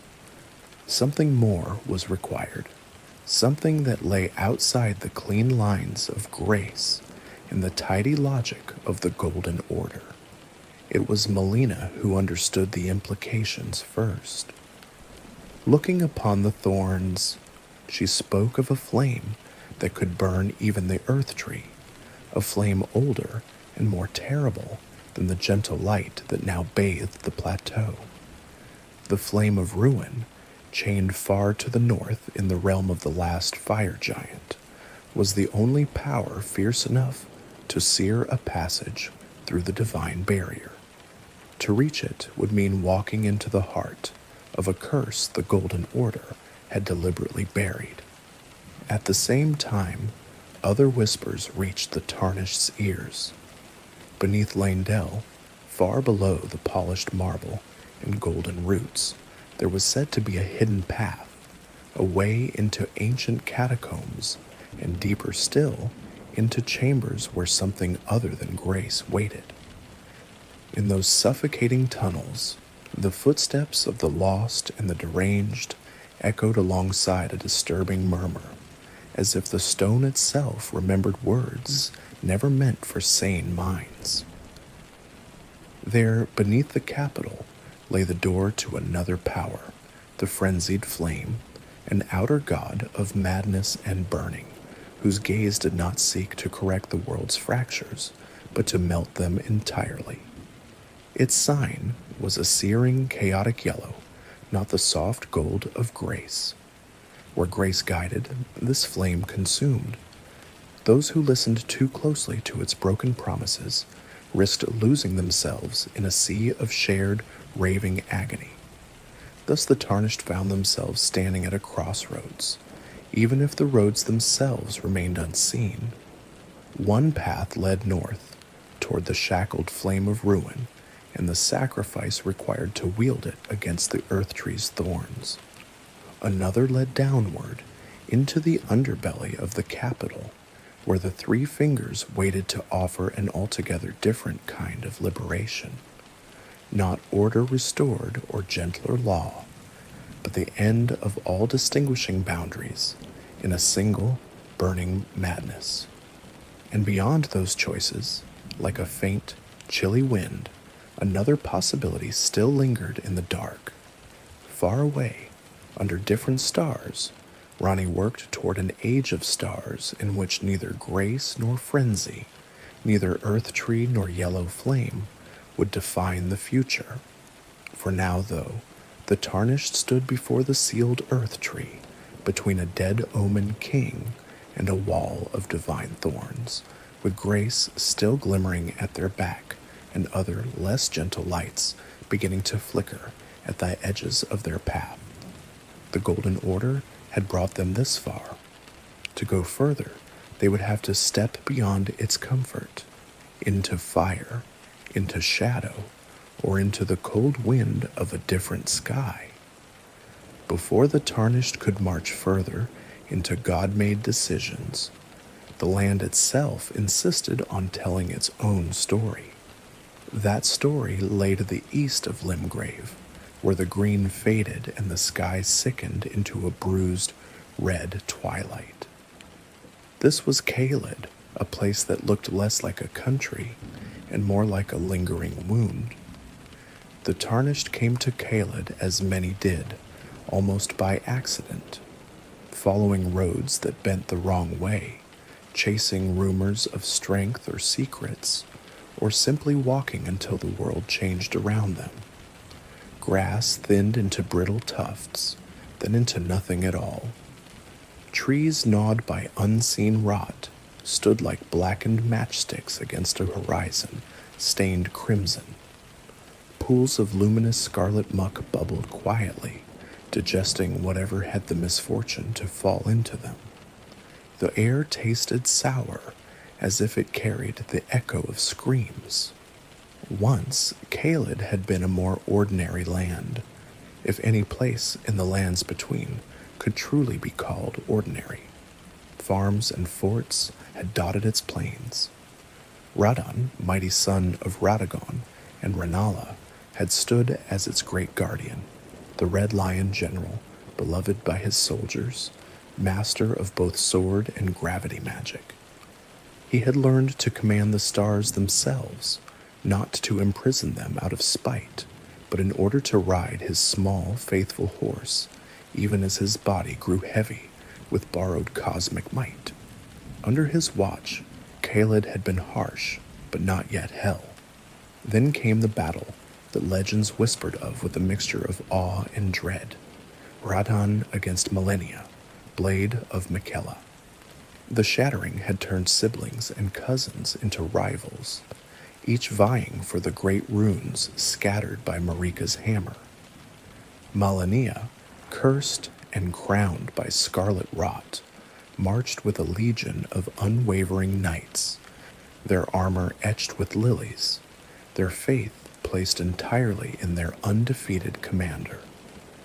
Radon, whose love for battle was matched only by his stubborn refusal to bend, rode out to meet her on the red plains that would later bear his name. The two demigods clashed like storms colliding. Radahan's great blade cleaved the air, his mastery of gravity hurling meteors and tearing at the ground itself. Millennia answered with a dance of sword and bloom, her strikes precise and beautiful even as they carried the promise of infection. Scarlet petals fell with every cut, blossoms of rot opening wherever her blade kissed flesh. They fought on and on, neither willing to yield. Radon's soldiers died around him, their bodies crushed, burned, or dissolved. Millennia's knights fell in elegant, tragic arcs, their devotion never faltering, even as their lungs filled with blood. The land itself buckled under their fury. At last, pressed to the edge, Millennia made a choice she had always feared, yet always carried within her. She let the rot bloom completely. The scarlet rot was not just an illness, it was the will of an outer god, a hunger that loved decay more than any order, golden or otherwise. When Millennia unleashed it fully, the battlefield drowned in red. A colossal, festering flower erupted where she stood, its petals unfolding in slow, terrible grandeur. Waves of rot surged outward, devouring soil, stone, and flesh indiscriminately. Radon, caught within that blossoming catastrophe, was not slain outright. His body endured, his will refused to snap, but something inside him broke in another way. The rot burrowed into him, eating his mind from within. The once proud general, who had held the stars in place with pure determination, became a shambling, half-mad figure, wandering Caelid's wasteland, devouring the corpses of men and beasts without distinction. The sky above, once full of moving constellations, froze in the positions he had forced upon them, as if the heavens themselves were chained to his unending madness. Caelid never recovered. Towns twisted into grotesque silhouettes. Huge, rotting crows hopped across fields littered with bones. Dogs bloated by infection prowled in packs, their jaws dripping scarlet. Towers sank into pools of rust-red sludge. Wherever the Tarnished walked, the ground squelched and sighed, as if protesting every footstep. The influence of the outer god of rot had turned the land into an open sore that refused to heal. Yet even in this nightmare, human stories persisted. In the wreckage of Redmane Castle, the Tarnished found warriors from across the lands between, gathered not for conquest, but for a melancholy celebration of courage. They had come to participate in a festival, not of joy, but of mercy. Their purpose was to face Radon, now little more than a beast bound to his own broken glory, and grant him a proper end. The festival felt almost like a wake held before the death of its subject. Jesters and knights, misbegotten fighters and hardened veterans stood side by side, all sharing the same grim admiration for the foe they were about to challenge. They spoke of Radon's greatness, his pride, his tragic fall into rot and insanity. They lit fires, strummed cracked instruments, and raised cups to a general who no longer understood his own name. When the Tarnished rode out onto the massive expanse of the Wailing Dunes, they did so not alone, but in the company of these strange allies. Radon appeared on the horizon like a crimson star falling sideways, a great armored figure charging on a tiny horse, arrows like spears streaking from his bow. The battle that followed was chaotic and immense, an echo of the ancient clash with Millennia, but this time filled with voices calling out, not for victory alone, but for release. The Tarnished fought through showers of meteors and blasts of distorted gravity. Sandstorms rose, carrying fragments of broken flags and shattered weapons. When Radon at last fell, it was as if the stars themselves sighed in relief. The chains he had set upon them broke, and the constellations, long held in place, finally resumed their slow, distant paths across the sky. In that moment, the lingering influence of another outer god, the one whose domain was cold, distant fate written in starlight, stirred more freely. Rani's path, long prepared, drew a breath of space. Caelid remained corrupt, but the battle's end brought a strange stillness to the dunes. The Tarnished stood beneath a sky in motion once more, aware that they had just touched a story wider than any single kingdom's fall. Scarlet rot, gravity's chains, the silent calculations of the outer cosmos. All of these forces had collided through the bodies and wills of demigods. Turning from the Wailing Dunes, the Tarnished continued to walk Caelid's broken roads. In the deepest reaches, they found an enormous, rotting swamp, Ionia, where scarlet rot pooled like a lake of half-coagulated blood. Here, Malenia herself had once fallen, her battle with Radon leaving her in a state of suspended ruin. She had been carried away by her loyal knight, her body preserved like a withered yet unyielding seed waiting to bloom again. The outer god of rot did not abandon its champion so easily. In these lands, the Tarnished glimpsed not just nature's decay, but the deliberate touch of something that preferred ruin over repair. Scarlet rot did not merely kill, it transformed twisting trees into grotesque sculptures, turning flesh into fractal blossoms of filth. It was an answer of a kind to the Golden Order, a cruel inversion. Where the Erdtree sought to lock life into a single orderly pattern, rot sought to dissolve all patterns into crawling, indifferent change. From Caelid's festering borders, Other stories branched outward, like diseased vines. Deep beneath the surface, the formless mother, a blood-drenched outer god, whispered to Mog. Her influence swelled veins and inflamed rituals, turning devotion into obsession. Mog carved his own kingdom of blood beneath the earth, envisioning a dynasty founded on sacrifice and crimson rapture, with Miquella's stolen form as its silent, sacred core.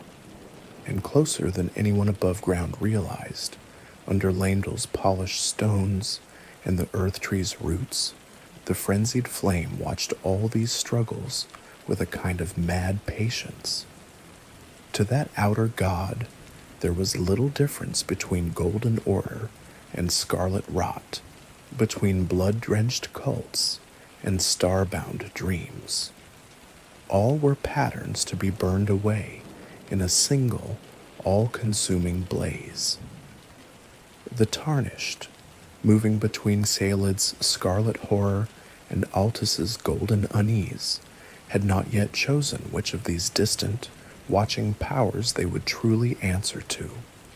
For the moment, they remained faithful to grace, to the idea that they might mend the Elden Ring and become Elden Lord. But the more lands they walked, the more clearly it became that grace was only one voice among many. Still, grace's guidance remained the brightest thread in their path. From Caelid's dying plains, from Liurnia's drowned halls, from Leyndell's choked grandeur, it pointed them onward and upward toward colder heights where another chained fire waited. Before they could decide the fate of gods and outer gods alike, they would have to visit the place where the Golden Order had tried to lock ruin away, the mountaintops of the giants, where ancient flames still licked at the edges of the world.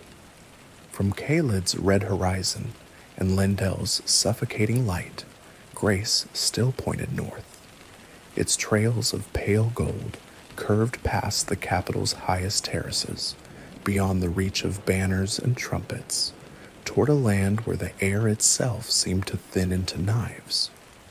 The Tarnished followed this distant guidance, leaving behind the square where Morgott had fallen, and the sealed gate where the Erdtree's thorns had refused them. To reach the mountaintops of the giants, they had to pass through the very bones of the world. A great lift of stone and enchantment, the grand lift of Rold, awaited them beyond Leyndell's inner paths.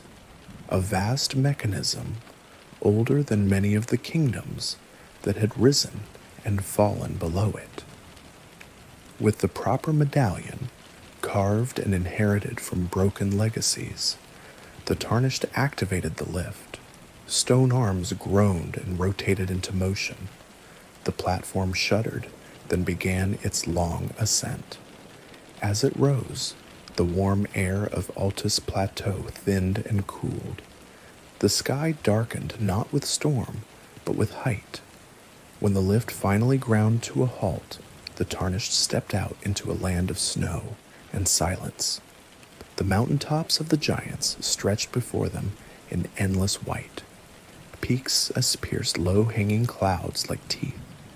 Wind howled across frozen cliffs, carrying with it the echoes of forgotten battle cries. The Erdtree remained visible even here, an immense silhouette behind drifting snow, its glow turned pale and distant. This was a place the Golden Order had tried to forget, a grave for an enemy that had once nearly burned the world. Long ago, before Godfrey's age had fully hardened into legend, the fire giants had tended a terrible flame, the flame of ruin, an ever-hungry fire linked not to the Erdtree but to a fell god that cherished destruction. The Golden Order could not tolerate such a rival. Under Marika's direction, Godfrey had led the war that broke the giants' power. Their bodies lay scattered as frozen bulwarks and half-buried colossi, their legacy reduced to one survivor bound to a duty that was more punishment than honor. As the Tarnished trudged through thigh-deep snow, they encountered remnants of this ancient conflict. War wagons lay half-submerged in drifts, spears taller than men jutted from ice like lonely monuments. Skeletal warriors, their bodies preserved by frost, rose in rattling protest when disturbed. Fire monks, still faithful to the notion of sacred flame, but bound now by the Golden Order's strictures, roamed in red cloaks, guarding rites whose origins they only half understood. There were other presences too, signs that the world had many difficulties with the idea of staying dead. Spirits of giant warriors loomed in the blizzard, swinging phantom clubs at intruders. Snow wolves with ember-bright eyes prowled among broken shrines. Even here, at the edge of the world, the influence of forces beyond the Erdtree could be felt. Old, cold, and unwilling to yield entirely to golden law. Grace led the Tarnished through crumbling fortresses and along precarious ledges where a single misstep meant a fall into endless white. At last, it drew them toward a vast, distant glow staining the sky with a dull, angry orange, the Forge of the Giants. The forge was less a structure than a wound carved into the mountaintop itself. It appeared as a colossal, circular pit, its inner walls blackened and cracked, its depths filled with a simmering, sullen fire. The air around it shimmered with heat, fighting against the encroaching snow. At its edge, the wind died, as if afraid to intrude too close to a god's last ember. Guarding this terrible hearth was the last fire giant. He was immense, even compared to the corpses frozen in the distance, a one-eyed colossus whose body bore chains of duty and scars of defeat. His remaining eye burned with a mixture of rage, weariness, and grim obligation. On his chest, an ancient flame sigil still smoldered, the mark of the fell god he served. The Tarnished confronted him not as a hero facing a villain, but as one relic of history facing another. The fire giant had been commanded to keep the flame of ruin out of the Erdtree's reach, to ensure that no one could wield it to harm what the Golden Order had built. Yet the same order now required that flame to burn a path through the divine thorns. The contradiction throbbed at the heart of this encounter. Their battle shook the mountain. The fire giant hurled massive plates of burning metal, swept the frozen ground with his enormous club, and unleashed waves of molten fire. The Tarnished dodged and struck, a small figure against an ancient titan, driven not by hatred, but by the brutal necessity of a world trapped between failure and stagnation. When at last the giant fell, the flame sigil on his chest flared in a final painful burst, as if the fell god were screaming through him. Then, slowly, he grew still, his body settling against the mountain like a new peak of stone and ash. The path to the forge lay open, yet simply approaching the burning crater was not enough. To turn the flame of ruin upon the Erdtree, a sacrifice was required, not of some nameless soldier, but of someone bound to the Tarnished's journey from nearly its beginning. Melina stood with the Tarnished at the edge of the forge, the fire's glow painting her features in flickering orange. She had always been a companion of few words, her eyes distant, her purpose hinted at but never fully revealed. Now she was very clear. She spoke of a duty she had carried since before the Tarnished's first breath in Limgrave. The Erdtree, once a symbol of protection, had become a barrier that refused even worthy souls entry. If the world was to move on, its bark had to burn. But such a fire would not kindle itself. A kindling maiden was needed, someone who could offer their body to the flame and let themselves be consumed so the blaze could reach the Erdtree's door. Melina offered herself. In that moment, an invisible fork in fate opened. One path saw the Tarnished accept her sacrifice, allowing her to take their place on the altar of fire. She would step into the forge, set herself alight, and in doing so, send the flame of ruin roaring skyward toward the Erdtree. Another path, darker, hidden below Leyndell in chambers of maddening heat and whispering stone, would allow the Tarnished to accept the frenzied flame instead, becoming its lord and burning the tree with their own cursed body. If the Tarnished had already descended into the capital's deepest roots, slipping past fetid sewers and ancient catacombs, they might have found the Three Fingers waiting, a writhing, fire-scarred hand that embraced them with a grip like molten chains. Taking its mark meant accepting the frenzied flame's doctrine that all distinctions, all sorrows, all histories should be erased in one universal conflagration where no one suffered alone because no one remained separate. The Tarnished's eyes would burn yellow. Grace would abandon them.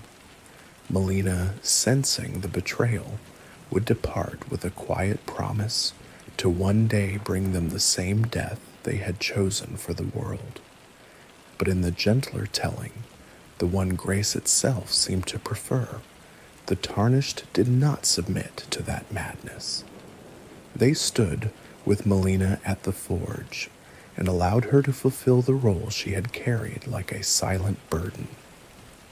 In that version of events, she stepped forward with calm resolve.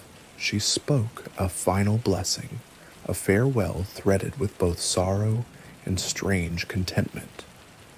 Then she walked into the heart of the flame. Fire rose around her, bright and hungry. For a brief, unbearable moment, her silhouette stood clear against the blaze. Then it dissolved into light. The forge roared to life.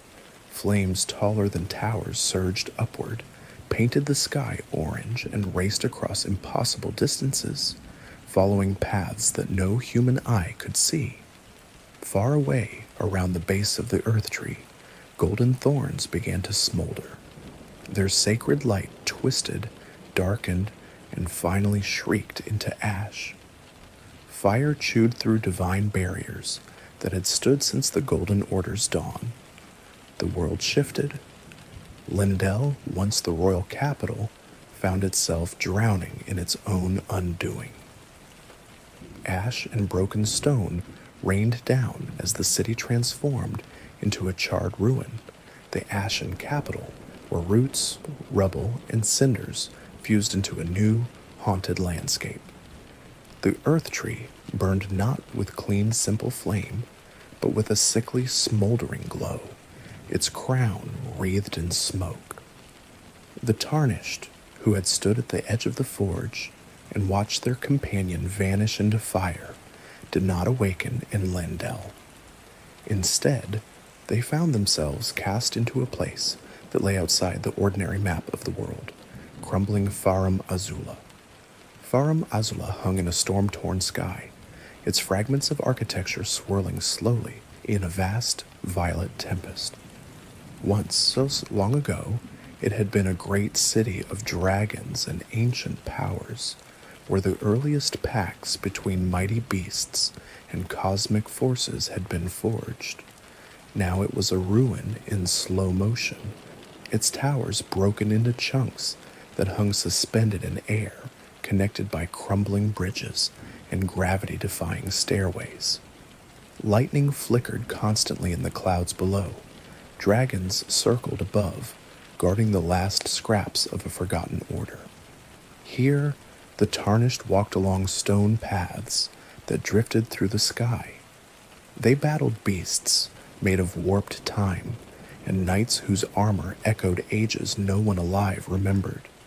The air hummed with an old anger, the resentment of dragons who had watched the Erdtree rise and the Golden Order supplant their own ancient authority. At the heart of Farum Azula, in a crumbling temple open to the roaring sky, the Tarnished finally confronted the one who had guarded destined death for so long, Malekith, the Black Blade. At first, he appeared not as a beast, but as the beast clergyman, a hunched, robe-wrapped figure who tended to an altar of deathroot, accepting offerings from those troubled by the living dead. He spoke of death not as enemy, but as a necessity that had been twisted out of place. When the Tarnished challenged him, his mask of frailty fell away. The beast clergyman's form surged, elongated, and burst into Malekith's true, towering shape, a black-furred, wolf-like warrior clad in dark armor, the black blade of destined death burning in his hands. Malekith fought with the ferocity of someone who knew that failure would unmake the world he had spent ages preserving. Each strike of his blade did more than cut flesh. It gnawed at life itself, shortening the span of existence in an instant. The Tarnished faced him amid crumbling stone and shrieking wind, every movement balanced on the edge between persistence and oblivion. When Malekith fell, he did so with a howl that was both rage and relief. Destined death, no longer sealed within his keeping, spread back into the world. The protection that had kept demigods and gods from true death was finally undone. From that moment onward, the possibility of final endings returned to the lands between. Far away, the Erdtree burned more truly now, its inner heart no longer insulated from the concept of destruction. The demigods who still clung to their thrones felt a new kind of fear, not of defeat alone, but of ceasing entirely. The greater will's hold loosened, its perfect script smudged by fire, and death brought back into rightful motion. The Tarnished, drawn once more by grace, fell from Farum Azula's stormy sky back into the ash-choked remains of Leyndell. The city lay buried under layers of gray and gold dust. Its towers snapped like brittle stems, its statues half melted by divine heat. Only the path to the Erdtree remained clear, winding upward through charred stone toward a final confrontation. Yet even now, not all stories had finished unfurling. In distant Limgrave boughs, millennia awaited, her wrought both curse and shield. Deep below, in hidden groves near Godwyn's corpse, those who live in death continued to stir. In shadowed churches and forgotten altars, blood and despair quietly drafted their own possible ages. The Tarnished, standing amid ash and silence, had burned a path to the center of the world. What they would do with that path, and which lingering story threads they would choose to tie, sever, or ignore, would decide not only who became Elden Lord, but what kind of age would follow the long rule of the Erdtree. From that ashen silence, the Tarnished did not move straight toward the Erdtree's burning heart, the path to any ending wound through threads of history that lay off the main roads, in places where the world had tried to bury its own forgotten choices.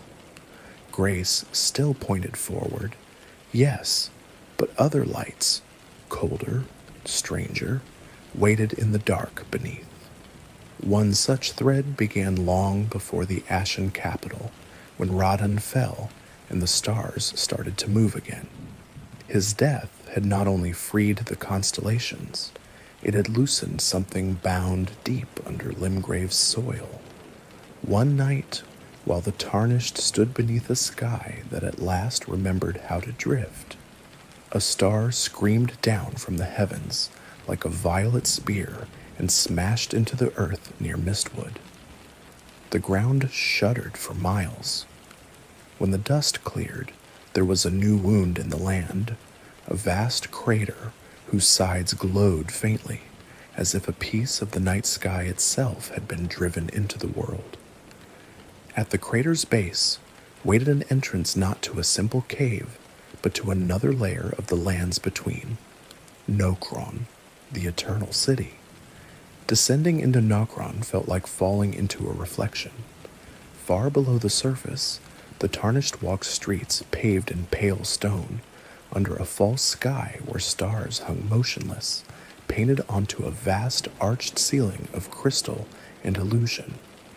Buildings rose like ghostly silhouettes, their windows lit by blue-white lanterns that never burned out. Ghostly silver tears clung to stone, drifting upward as if gravity had changed its mind. This was one of the eternal cities, whose rebellion the greater will had crushed ages ago. The Nox, who had once walked these streets, had tried to call down their own lord from the stars, to free themselves from the greater will's script. For that crime, their sky had been frozen and falsified. The city now lay in eerie, suspended twilight, neither fully alive nor truly dead, like a memory trapped in amber. Shadowy warriors with liquid silver eyes attacked the tarnished from balconies and alleys. Mimic tears rose from puddles to shape themselves into perfect copies of the intruder, fighting with the same weapons, the same moves. A mocking reminder that even one's own image could become an enemy in places where identity had been twisted.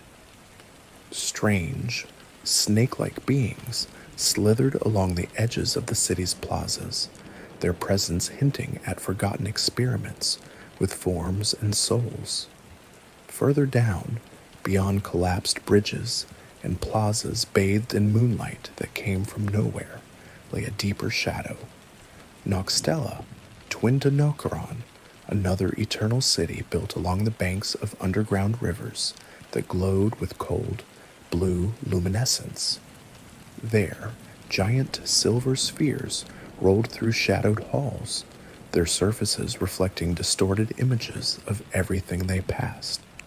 Ant-like beings prayed in silent, insectile devotion beneath towering structures of crystal. The whole place felt like a dream that had chosen not to wake up. It was through these cities that Rani's hidden path ran. Long before the Tarnished reached the Ashen capital, they had met her beneath the ruined church where wolves howled and snowflakes sometimes drifted, even out of season. She had presented herself in her doll body, small, calm, a porcelain face under a wide witch's hat, 4 arms folded in layers of careful cloth. She spoke with the distant tone of someone who had already stepped partway out of the world, offering the Tarnished a different allegiance, not to the Erdtree's grace, but to her own cold, star-bound ambition. Should the Tarnished accept her pact, they became her agent. Together with Blod, the half-wolf knight whose loyalty to her ran deeper than he fully understood, and war counselor Iji, the towering smith encased in heavy stone, they began the slow work of unraveling the remaining bonds between Rani and the greater will. The star that fell after Radan's defeat was, in truth, part of that work, a wound in the world that opened the Eternal City's paths to her chosen champion.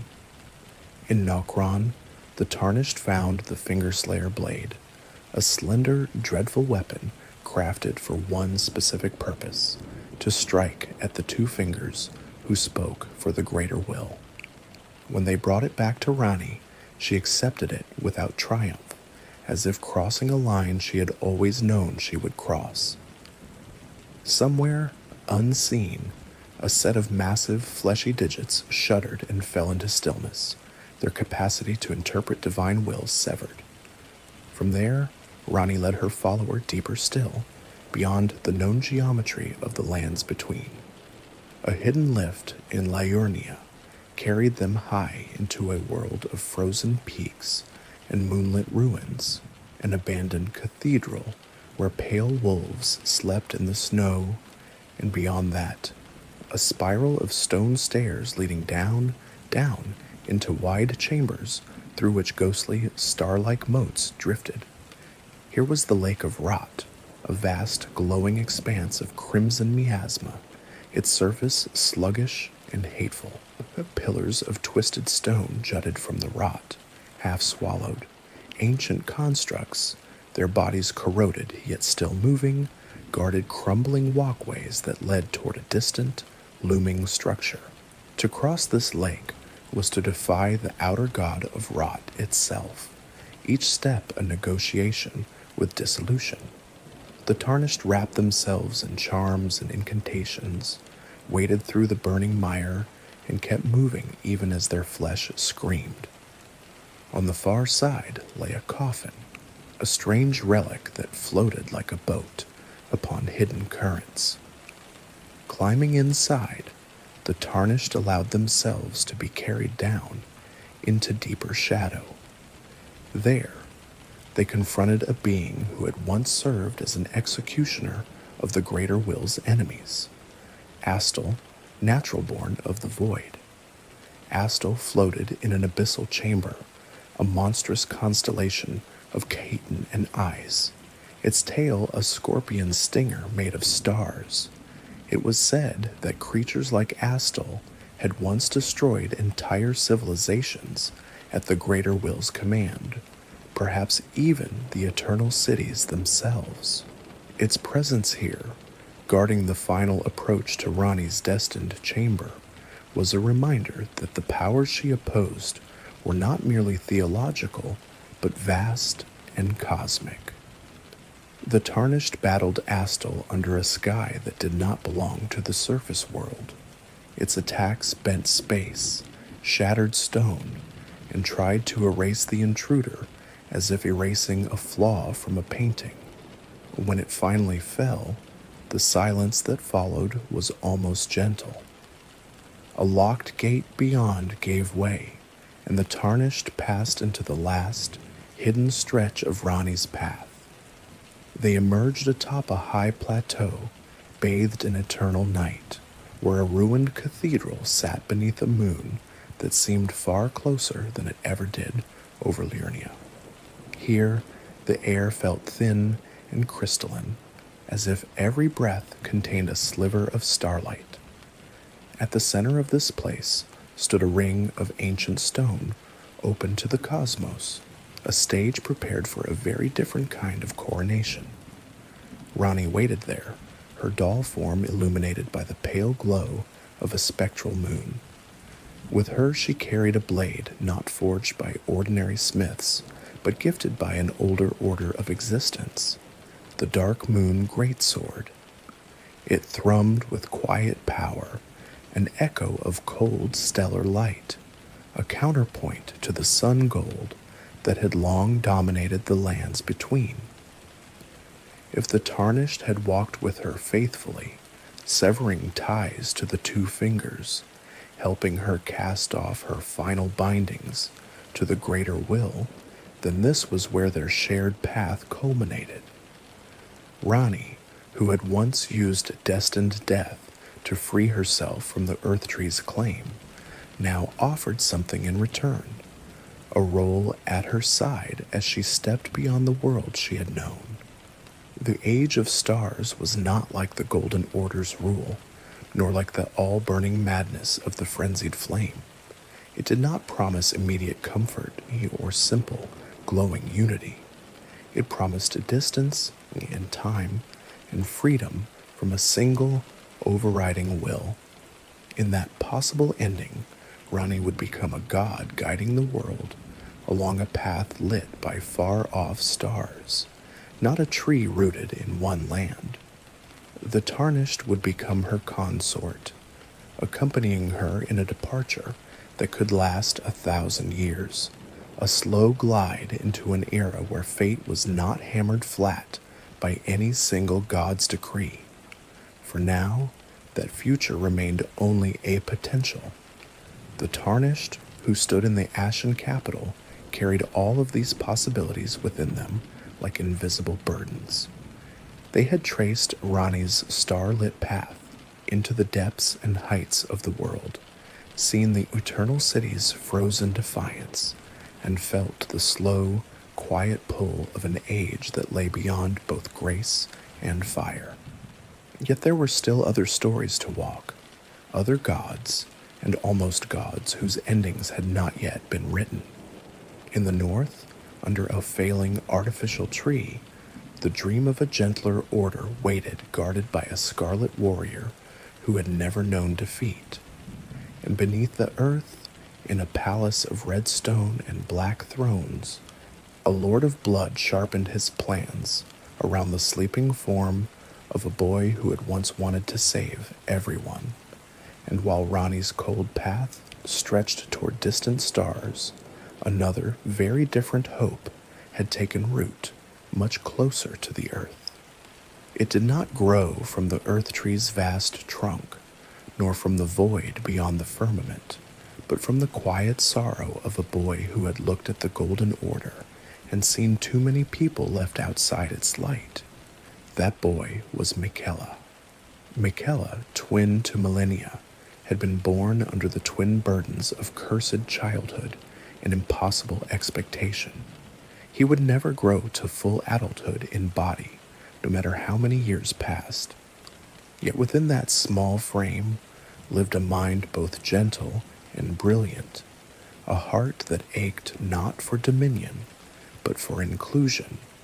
He watched the Golden Order condemn misbegotten, Omen, and the afflicted to lives of rejection. He saw his sister's body devoured from within by scarlet rot, a suffering no golden sermon could explain as just.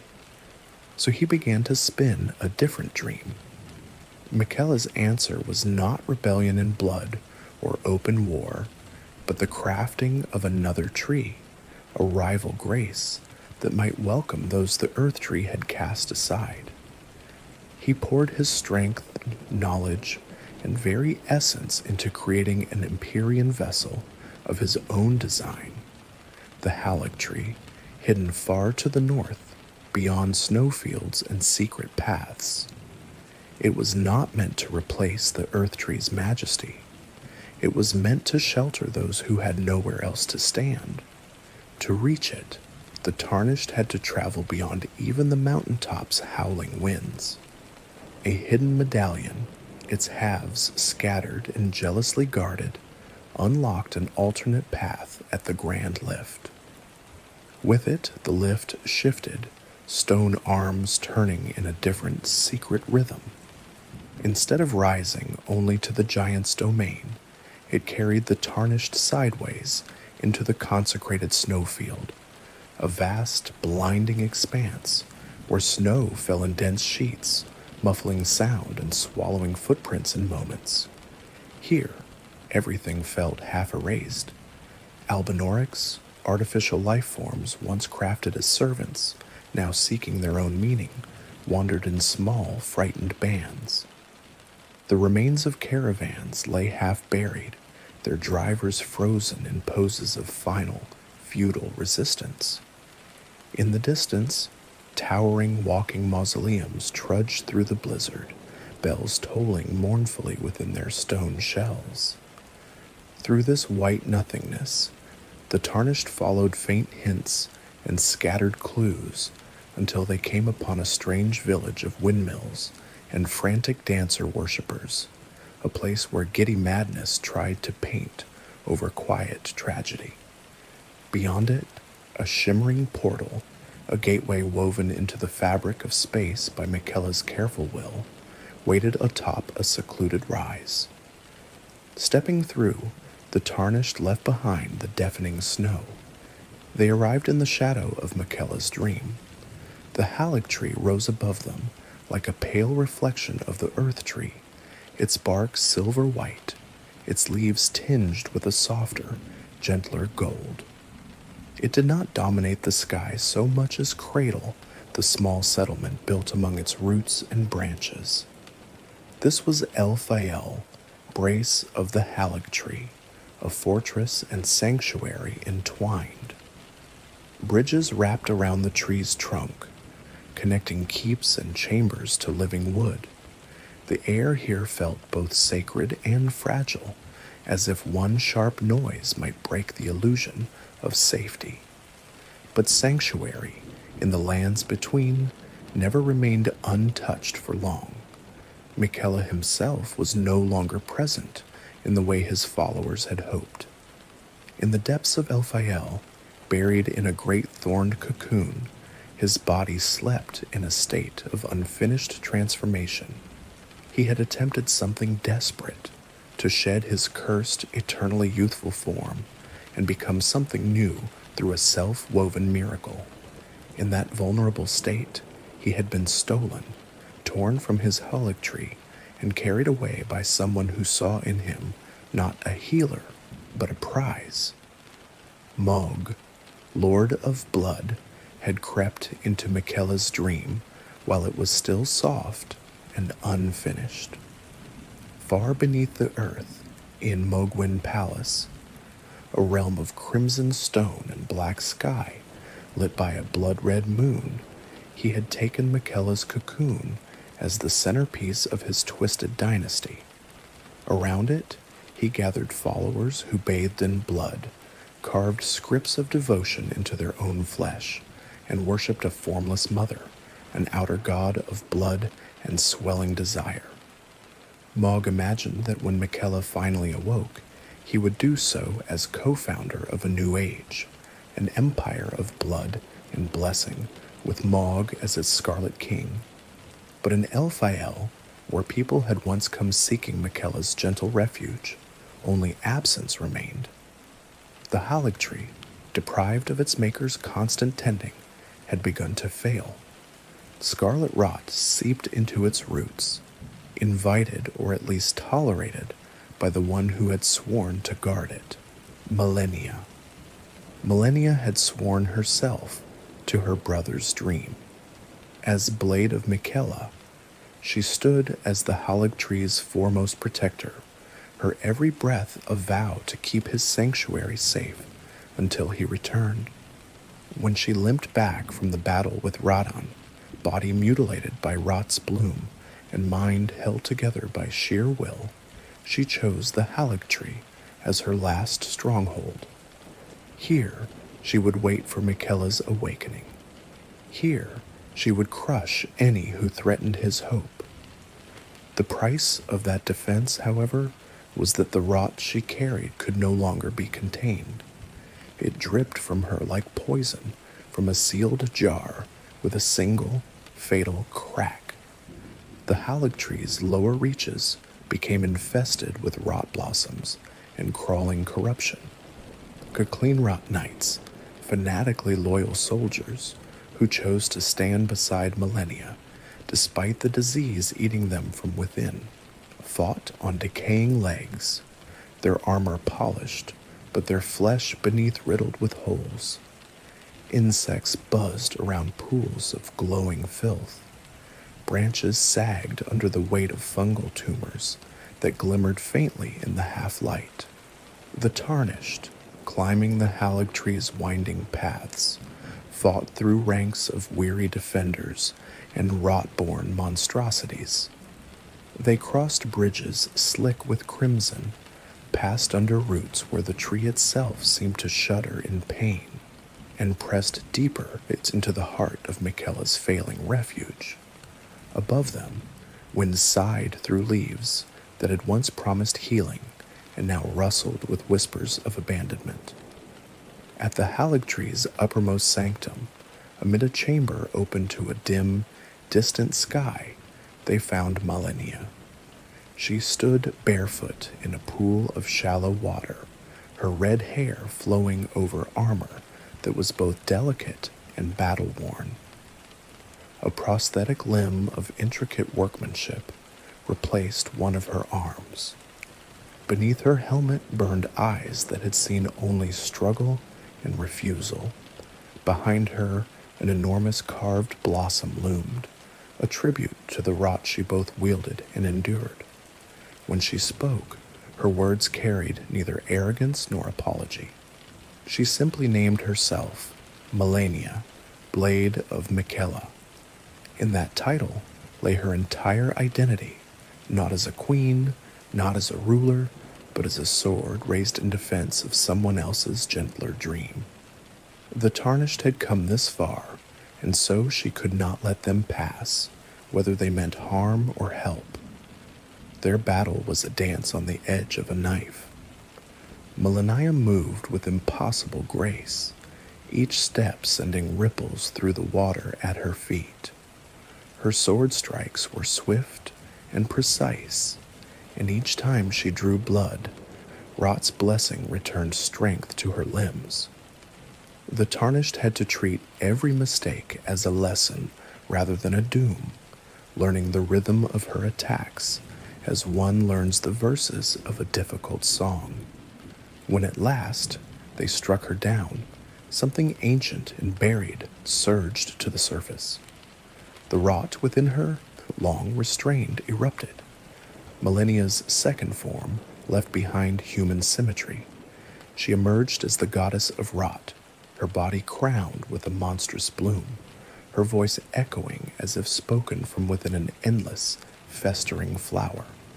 Scarlet light rained from the sky. The Erdtree's once pure waters turned into rippling pools of infection. The Tarnished struggled again, this time against a divine sickness given form. Every breath seared their lungs. Every touch from Malenia's blade or rot-infused petals threatened to unravel them at the cellular level. It was a confrontation, not merely with a demigod, but with an outer god's will made flesh through a cursed champion. Yet even that could not stand forever, against a will that refused to yield, or when the Tarnished summoned a naked man wielding 2 swords and a pot on his head.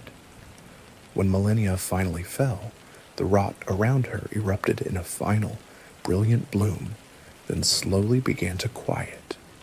The goddess form crumbled. What remained was the still, silent body of the woman who had never known defeat until this moment. She did not plead, did not curse. She simply lay among the crimson petals, a blade that had finally been allowed to rest. The Erdtree shuddered with the loss. Without Miquella's guiding hand, and without Malenia's grim guardianship, its future grew dim. The dream it had housed, a world where misbegotten, omen, and the afflicted might live without scorn, flickered like a candle in a draught. Somewhere far below, in Mogwyn Palace, Miquella's cocoon remained unbroken. His plan, like so many others in the lands between, had been thwarted not by a single decisive blow, but by 1,000 cuts of betrayal, theft, and circumstance. If the Tarnished sought Mog in his crimson court, they would descend into a realm where blood rained from a black sky and twisted nobles knelt before altars slick with sacrificial offerings. Mog, his body half transformed by his communion with the formless mother, sat upon a throne beside Miquella's withered, unresponsive form, whispering to the sleeping boy of the glorious dynasty he would awaken into. Facing Mog meant confronting a vision of the future soaked entirely in blood, an age where blessing and violation were indistinguishable, where love was twisted into possession. When the Tarnished finally struck Mog down, the Lord of Blood writhed and fell, his dream collapsing into silence. Miquella, even then, did not wake. He remained in his cocoon, suspended between child and god, between hope and oblivion. Erdtree and Mogwyn Palace, Malenia and Mog, Miquella's dream and his theft. Together, they formed a mirror held up to the Golden Order. One side showed a fragile attempt at kindness, a refuge, a tree grown for the rejected. The other showed the same soul exploited, turned into a tool for an outer god's appetites. Neither had yet won. Both waited on the decisions of those still moving through the lands between. As the Tarnished stepped away from the Halig tree's wounded branches and the blood-drowned halls of Mugwin Palace, they carried more than great runes. They carried the weight of all these almost ages, futures that might have been had the world not broken in quite the ways it did.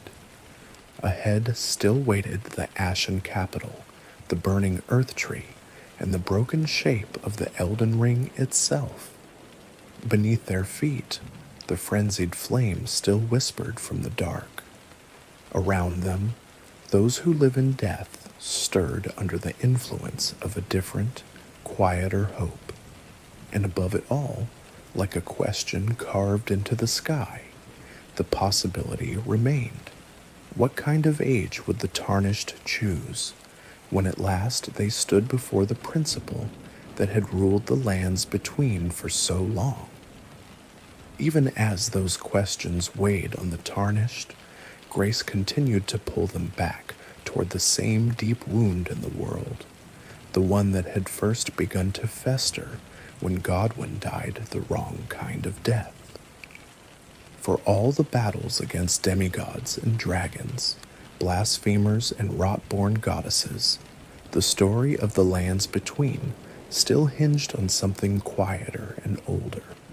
The way the Golden Order had tried to silence death itself and the many shapes that defiance had taken. With Malekith's fall in Farum Azula, destined death had returned to the world. The seal that kept true endings at bay was broken, but the consequences of that act rippled first in places where death had already gone wrong. Beneath cliffs and cathedrals, in silent churches and ruined hamlets, bodies that should have turned to simple dust instead lay twisted, their bones sprouting pale, woody growths. Roots that had once belonged only to the Erdtree now shared space with something darker, born from Godwyn's corrupted corpse. These were those who live in death, people whose souls and bodies no longer obeyed the Erdtree's tidy cycle. They did not rise as mindless monsters, yet neither did they find rest. They existed in a gray, uneasy state, rejected by Golden Order doctrine, and hunted by those who believed that any deviation from the Erdtree's script was an unforgivable sin. To many, they were abominations. To a few, they were victims.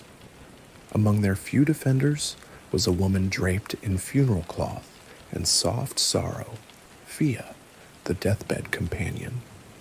The Tarnished first met her not in some grand hall, but in a small, dim room of the Round Table hold.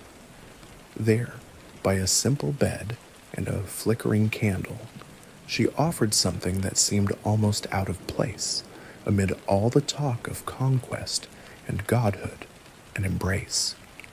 She spoke gently, asking if she might hold the Tarnished as one would hold a fading warrior on their final night.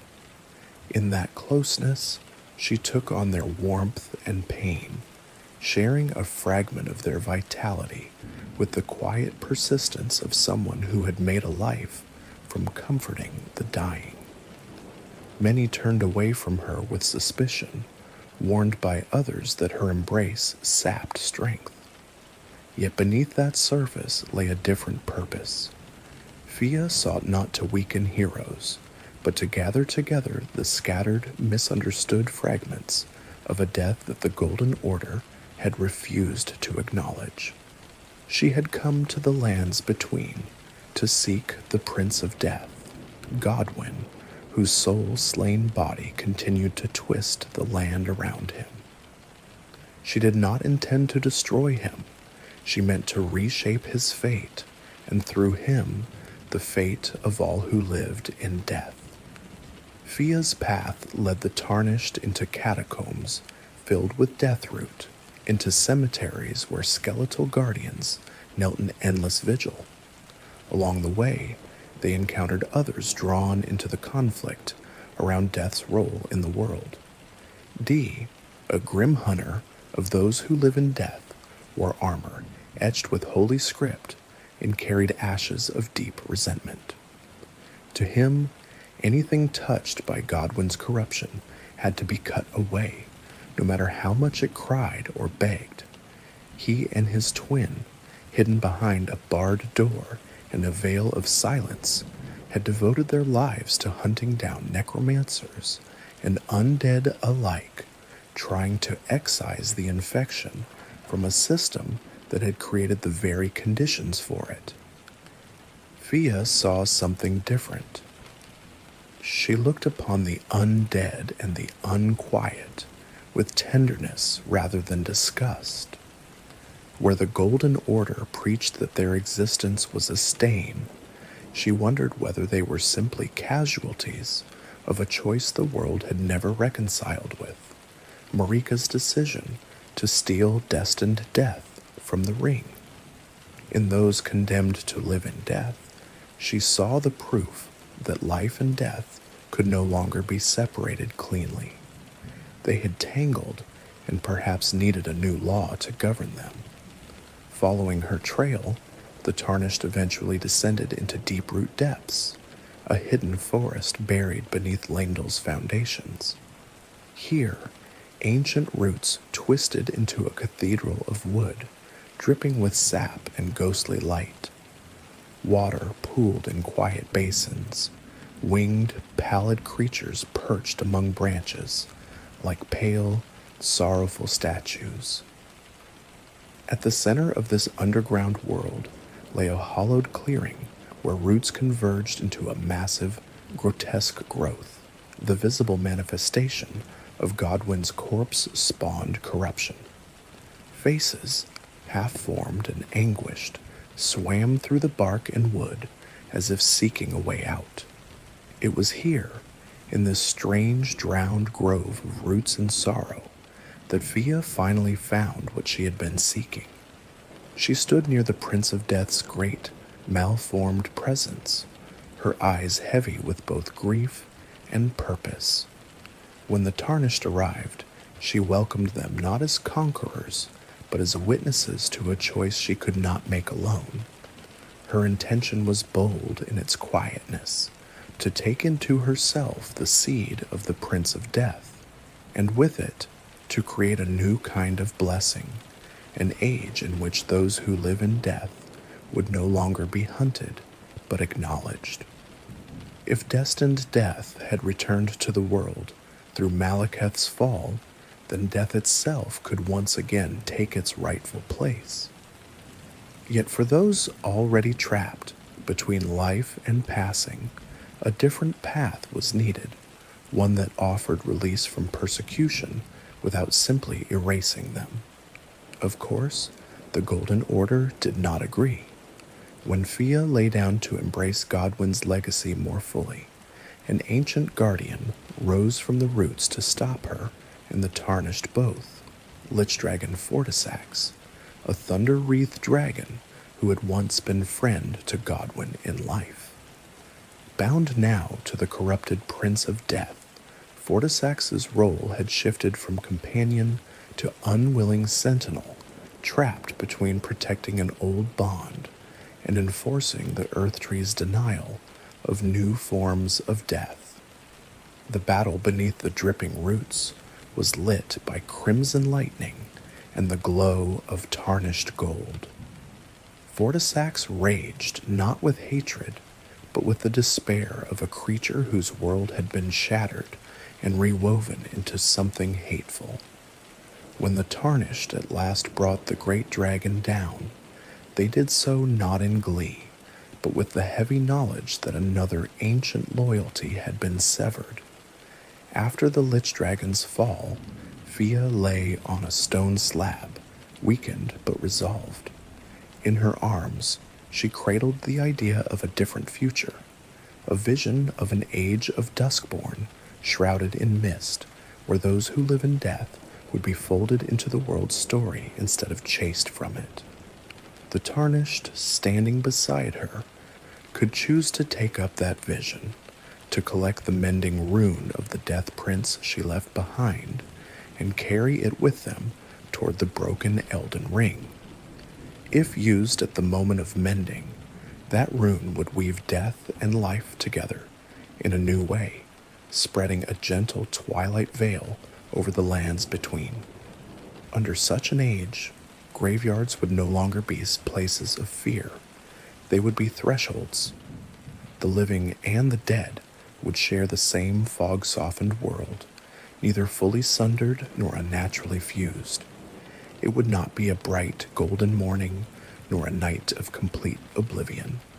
It would be a long, quiet dusk, calm, melancholic, and merciful to those whom the Erdtree had failed.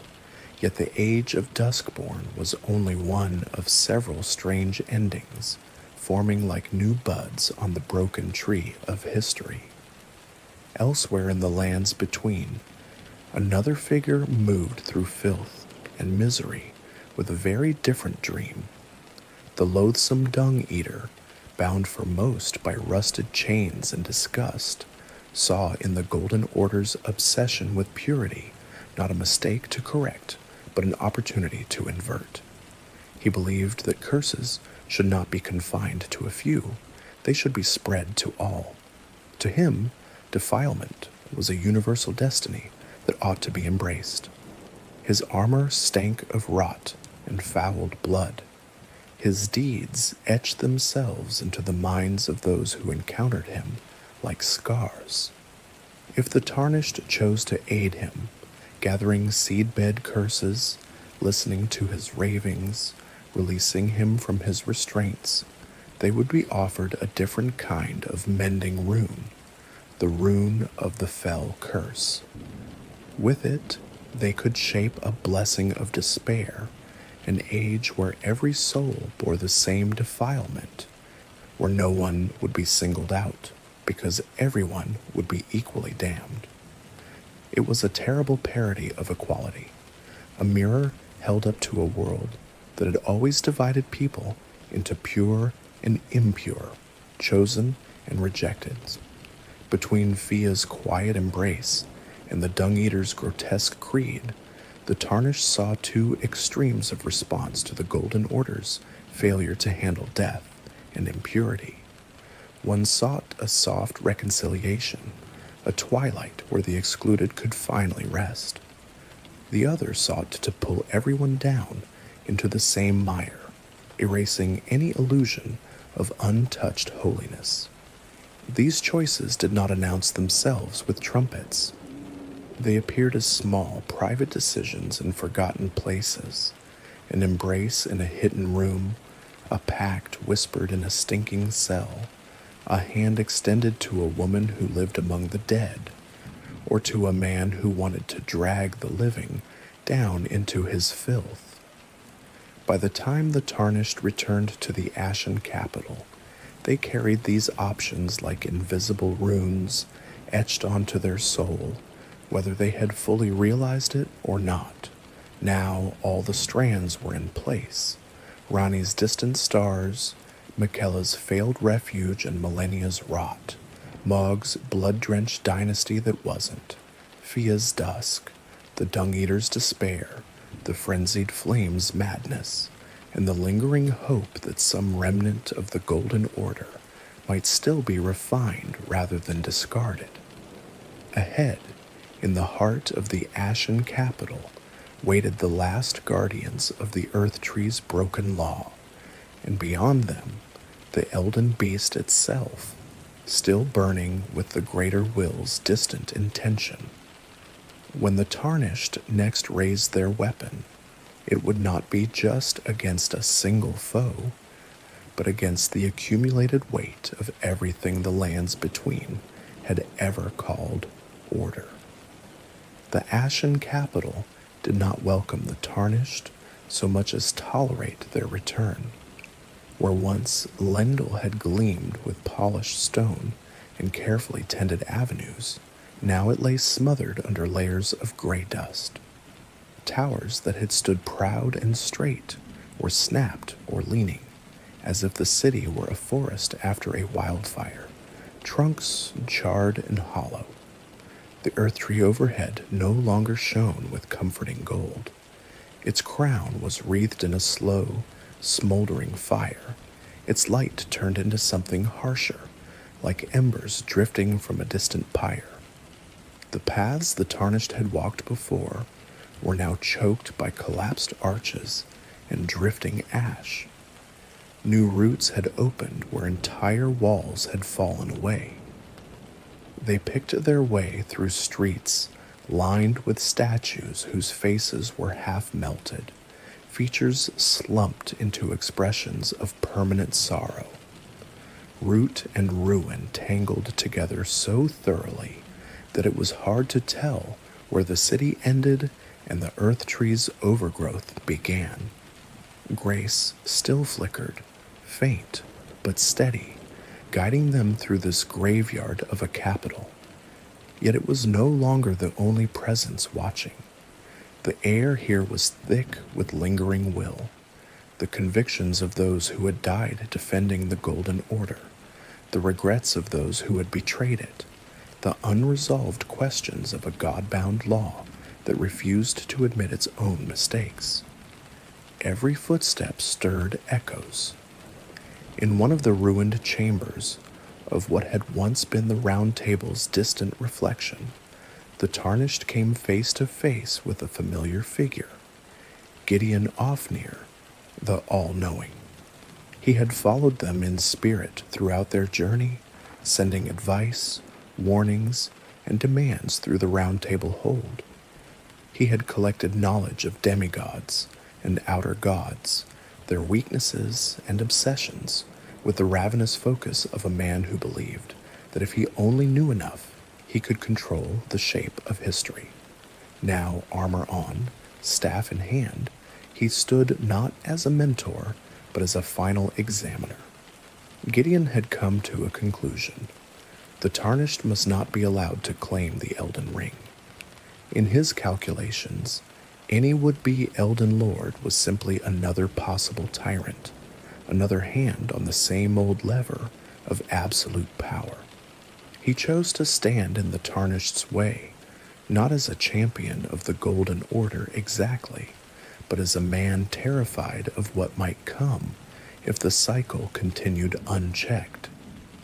He fought with every secret he had gathered. Spells drawn from the study of demigods erupted around him.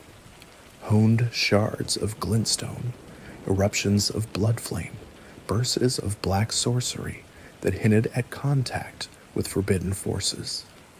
His voice carried equal parts bitterness and desperate admiration, as if he knew he was no match for the one he'd tried to guide, yet could not bear to step aside. In defeating Gideon, the Tarnished did not simply pass another combat trial. They passed through the last gate of second-hand certainty. The one who had tried to understand everything yielded to the one who had walked through everything, through rot and blood, starfire and ashes. The path ahead would be decided not by observation, but by action. Beyond Gideon's fallen form, Grace drew the Tarnished higher still, toward the innermost sanctum of the ruined capital. It lay so thick here that it had drifted into dunes, soft and treacherous beneath their feet. Ruined colonnades rose half-buried, columns peeking out of the dust like the ribs of a long-dead titan. The roar of distant fire from the burning Erdtree rumbled overhead like constant thunder. At the heart of this ashen arena, a familiar presence waited, one that seemed to rise naturally from the very story the Tarnished had been walking since Limgrave. The warrior who stepped forward bore a lion pelt on his back and an axe in his hand. His frame was massive, his hair white with age, but his movements still carried the raw, volcanic power of a war chief forged in endless battles. Surosh, the spectral lion who had once pressed down upon his fury, was gone. In his place stood the unfiltered man he had been before titles and duties, Horalu. Yet he called himself by the name history knew best, Godfrey. He had returned to the lands between as the first of the tarnished, answering the same call of grace that had awakened the tarnished protagonist. While they had walked the shattered routes of Limgrave, Lurnia, Caelid, Altus, and beyond, Godfrey had been moving his own way through the ruins of the world, weighing, watching, and waiting. Now, in the Ashen capital, he stood as the final test of strength before the Erdtree's core. There was no hatred in his eyes when he regarded the tarnished, only recognition. He spoke like a veteran meeting a younger warrior on the battlefield, acknowledging the path they had taken and the power they had gathered. To him, becoming Elden Lord was not merely a matter of inheriting divine law. It was a matter of earning the right to stand above all others in combat. Before the Tarnished could claim that right, they would have to prove themselves against the man who had once carried the title at the Golden Order's dawn. Their duel shook the ash beneath their feet into swirling clouds. In his first movements, Godfrey fought as the Elden Lord, composed, measured, with the weight of Surash's old discipline still echoing in the way he swung his axe. The ground cracked, dust flared, and each collision of metal and muscle felt like a remembered war replaying itself. But as the battle wore on, the mask of lordship began to slip. In a sudden, brutal gesture, Godfrey cast aside the trappings of his former office. He tore the lion pelt from his back, flung the symbol of Surash's restraint away, and let Horalu stand fully revealed. His muscles bulged, his movements grew more savage, and his eyes shone with the wild exhilaration of a man returning to the truest version of himself. Now he fought with his bare hands as much as with his axe. He slammed the Tarnished into the ground, ripped stones from the earth, and roared like a storm breaking over a battlefield. Each strike carried not just physical force, but the echo of ages of conquest, of a world once unified by his blade and his will. The arena became a memory of primordial war, a crucible in which both warriors were tested to their limit. The Tarnished answered with everything they had learned along the way: the patience to weather impossible attacks, the courage to stand up again after being thrown down, the stubborn refusal to accept any verdict but their own. They had faced rot that cared nothing for their identity, blood cults that would have used them as fodder, cosmic beings that saw them as barely real. Against Godfrey, they faced something more straightforward and in some ways more terrifying, a man whose entire existence had been built on the conviction that only the strongest could rule. When Horalu finally fell, he did not crumble like a tyrant unmasked, nor curse the one who had bested him. He laughed, a deep, satisfied sound laced with exhaustion and acceptance. He spoke of the joy of battle, of the honor in being defeated by a warrior who had truly earned their strength. In his last moments, he recognized the Tarnished not as an upstart, but as a worthy successor to the brutal, honest legacy of those who had carved their place in the world with their own hands. The ash settled. The arena grew quiet. The last great earthly guardian of the path to the Erdtree lay at rest. Beyond him, the way stood open, not to the outer bark of the tree, already blackened and blistered by the flame of ruin, but to its very heart. At the end of a long, root-threaded corridor, bathed in an otherworldly golden glow, the Tarnished entered a chamber where reality itself seemed to soften. There, suspended in a posture both regal and broken, was Marika. Her body hung, cracked, and contorted around the still visible remnant of the Elden Ring's shattered form. Her arms were stretched out as if crucified, her torso fractured along glowing lines of divine rupture. She was neither fully alive nor entirely dead, neither wholly present nor absent. Around her, the air shimmered with runes that no longer fit together, like words from a sentence someone had dropped and never bothered to rearrange. As the Tarnished stepped forward, the golden figure shifted. The fractures in Marika's form blurred and reassembled. What had seemed like one body became two, and one at once, the feminine form of Marika melting into the tall, red-haired shape of Radagon, the consort of the Erdtree, the would-be restorer of the Golden Order, stood before the Tarnished at last. His hammer, designed to mend what Marika had broken, rested in his hand. His eyes shone not with personal hatred, but with fanatical resolve. He did not ask questions. He did not debate. In him, the Golden Order's last, stubborn attempt to reassert itself took the shape of a single man prepared to die before letting the Elden Ring be rewritten by another. The Tarnished, who had now walked the full length of the Lands Between's history, from crucible remnants to rot-blossomed wastelands, from star-frozen cities to blood-soaked cathedrals, raised their weapon one more time.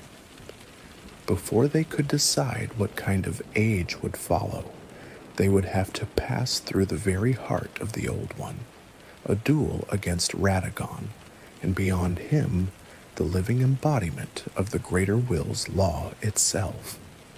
In the stillness before their clash, ash floated through the golden air like slow, gray snow.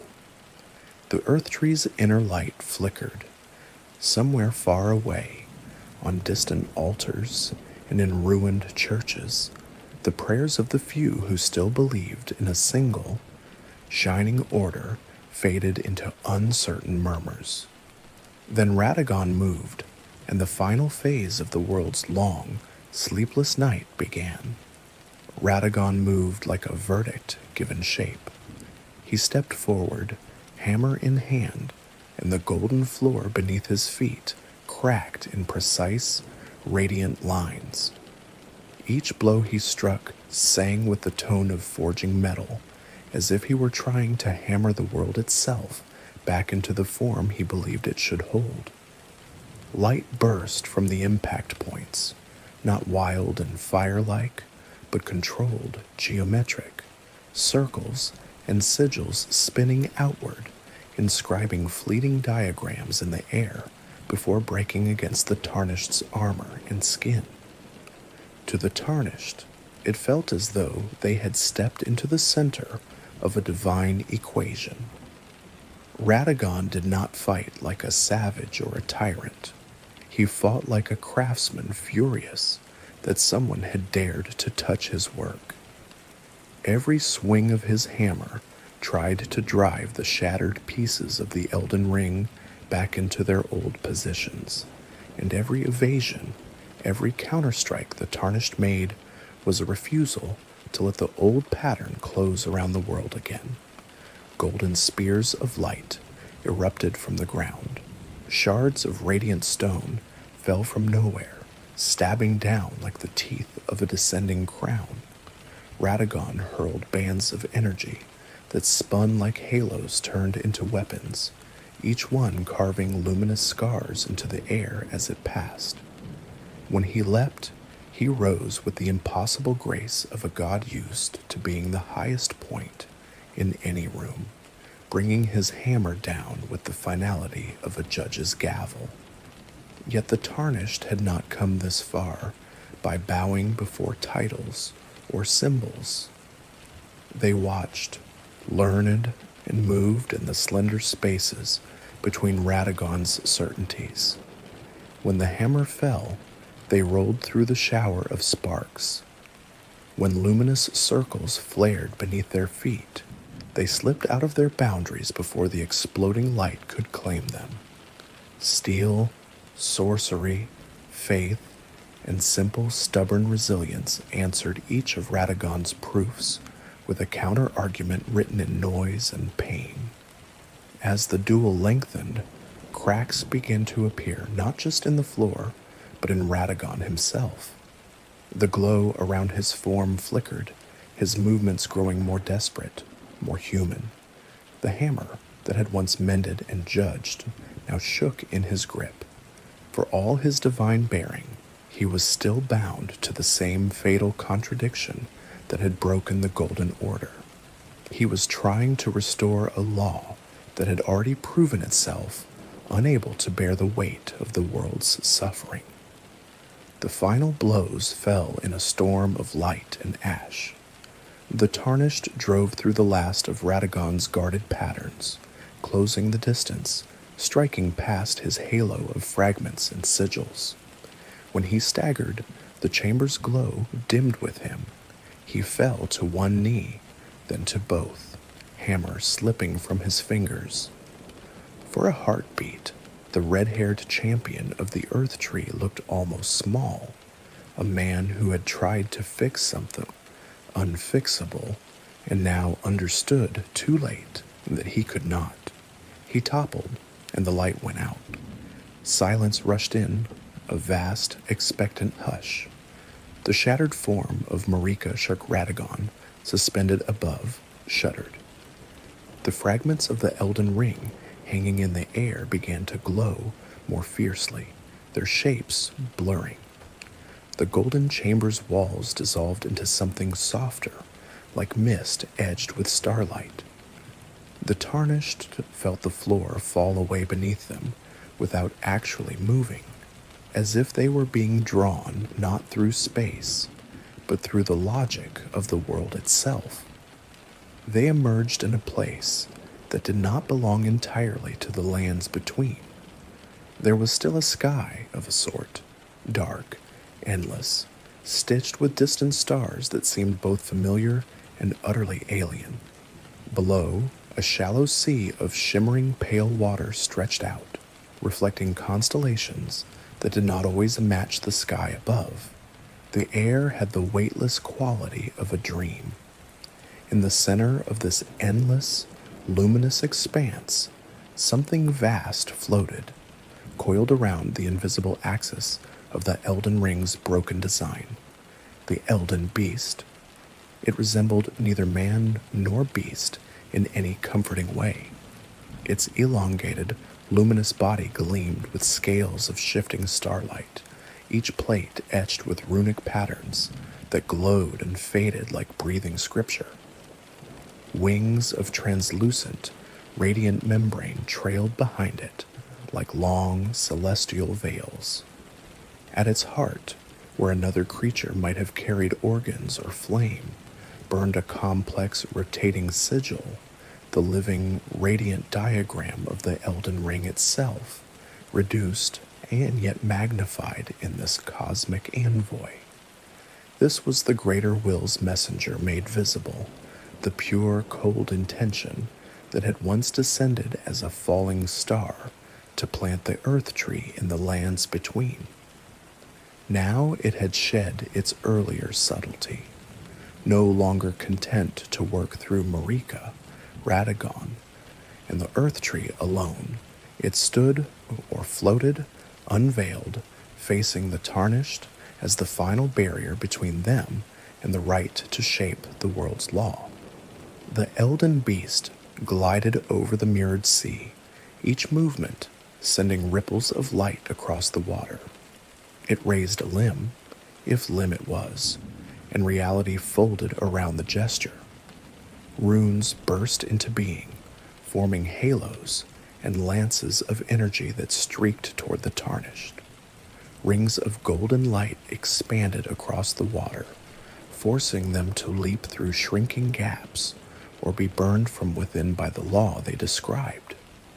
Stars fell not from the sky, but from the creature's own body, each one exploding into patterns of searing flame that felt less like heat and more like a command to cease existing. Fighting the Elden Beast was like fighting a sentence written by an indifferent god. But the Tarnished had already argued with that sentence in every step of their journey. They had watched Rani reject it and step toward the stars. They had seen Fia propose a dusk where its harsh punctuation marks would be softened. They had set foot in Caelid's rot and Mogwyn's blood-drenched halls, places the Golden Order had either failed to regulate or chosen to ignore. Each of those encounters had taught them something, that no single law could hold every sorrow, and that even the most beautiful rule becomes cruelty if it refuses to change. So they advanced, cutting through arcs of radiant light, closing the impossible distance between themselves and a being meant to stand forever apart. When the Elden Beast tried to flee, dissolving into pinpricks of light and reappearing far across the sea, the Tarnished simply ran. Their footsteps left ripples in the glowing water. Their breaths came in ragged bursts that misted the air. It was not dignity that drove them now, but relentless stubbornness, the determination of someone who had come too far to accept no as an answer. Blades met cosmic flesh. Flames and sorceries struck scales etched with the very script of the world's law. For each blow the Tarnished landed, the Elden Beast answered with new patterns of attack, cascades of light, fountains of cutting stars, pillars of gold that sought to rewrite the battlefield as something more favorable to its design. Still, the Tarnished endured, each wound a rebuke, each narrow escape a refusal to be taxed out of existence by divine calculation. At last, after a flurry of strikes that sent prismatic blood, if blood it was, spattering across the glowing sea, the Elden Beast faltered, its coils sagged, its wings drooped. The radiant sigil at its core flickered, its previously perfect rotation stuttering like a spinning gear whose teeth had finally worn down. In its final moments, the creature did not roar or curse. It simply dimmed, the light draining from its runes, its body breaking apart into motes that drifted upward and faded into the dark sky. The mirrored sea grew still. The stars above resumed their slow, indifferent motion. The greater will's last envoy was gone. In the quiet that followed, the Tarnished found themselves once more standing within the Erdtree's heart. The golden chamber resolved around them like a memory returning. Marika's fractured form still hung in the air, but the tension that had held her there felt different. The fragments of the Elden Ring hovered nearby, in a slow, weightless orbit, each rune glowing softly, awaiting instruction. For the first time since the Elden Beast's arrival ages ago, the law of the world stood unbound, its pieces ready to be rearranged. Grace no longer tugged at the Tarnished's limbs. It did not need to, and they stood at the exact center of decision, where no guidance could be entirely neutral. Before them, the broken ring offered itself. Within them, the runes they had collected, visible and invisible, born of demigods defeated and choices made in hidden corners of the world, stirred. If they had remained faithful to the path the two fingers had laid out, the default possibility rose like a familiar hand. Mend the Elden Ring as it was, returning the world to an age of fracture lightly healed. Under such an Elden Lord, the Golden Order would be restored in a somewhat repaired form, cracks sealed, edges smoothed. The Erdtree would continue to shine, its authority reaffirmed, its basic assumptions left largely intact. But other, stranger runes glimmered as well, each attuned to a story the Tarnished had touched. The mending rune of perfect order, born from Goldmask's silent contemplation and Brother Corin's desperate faith, pulsed with the promise of an even stricter, reworked Golden Order, one that would iron out contradictions at the cost of allowing little room for mysteries or deviation.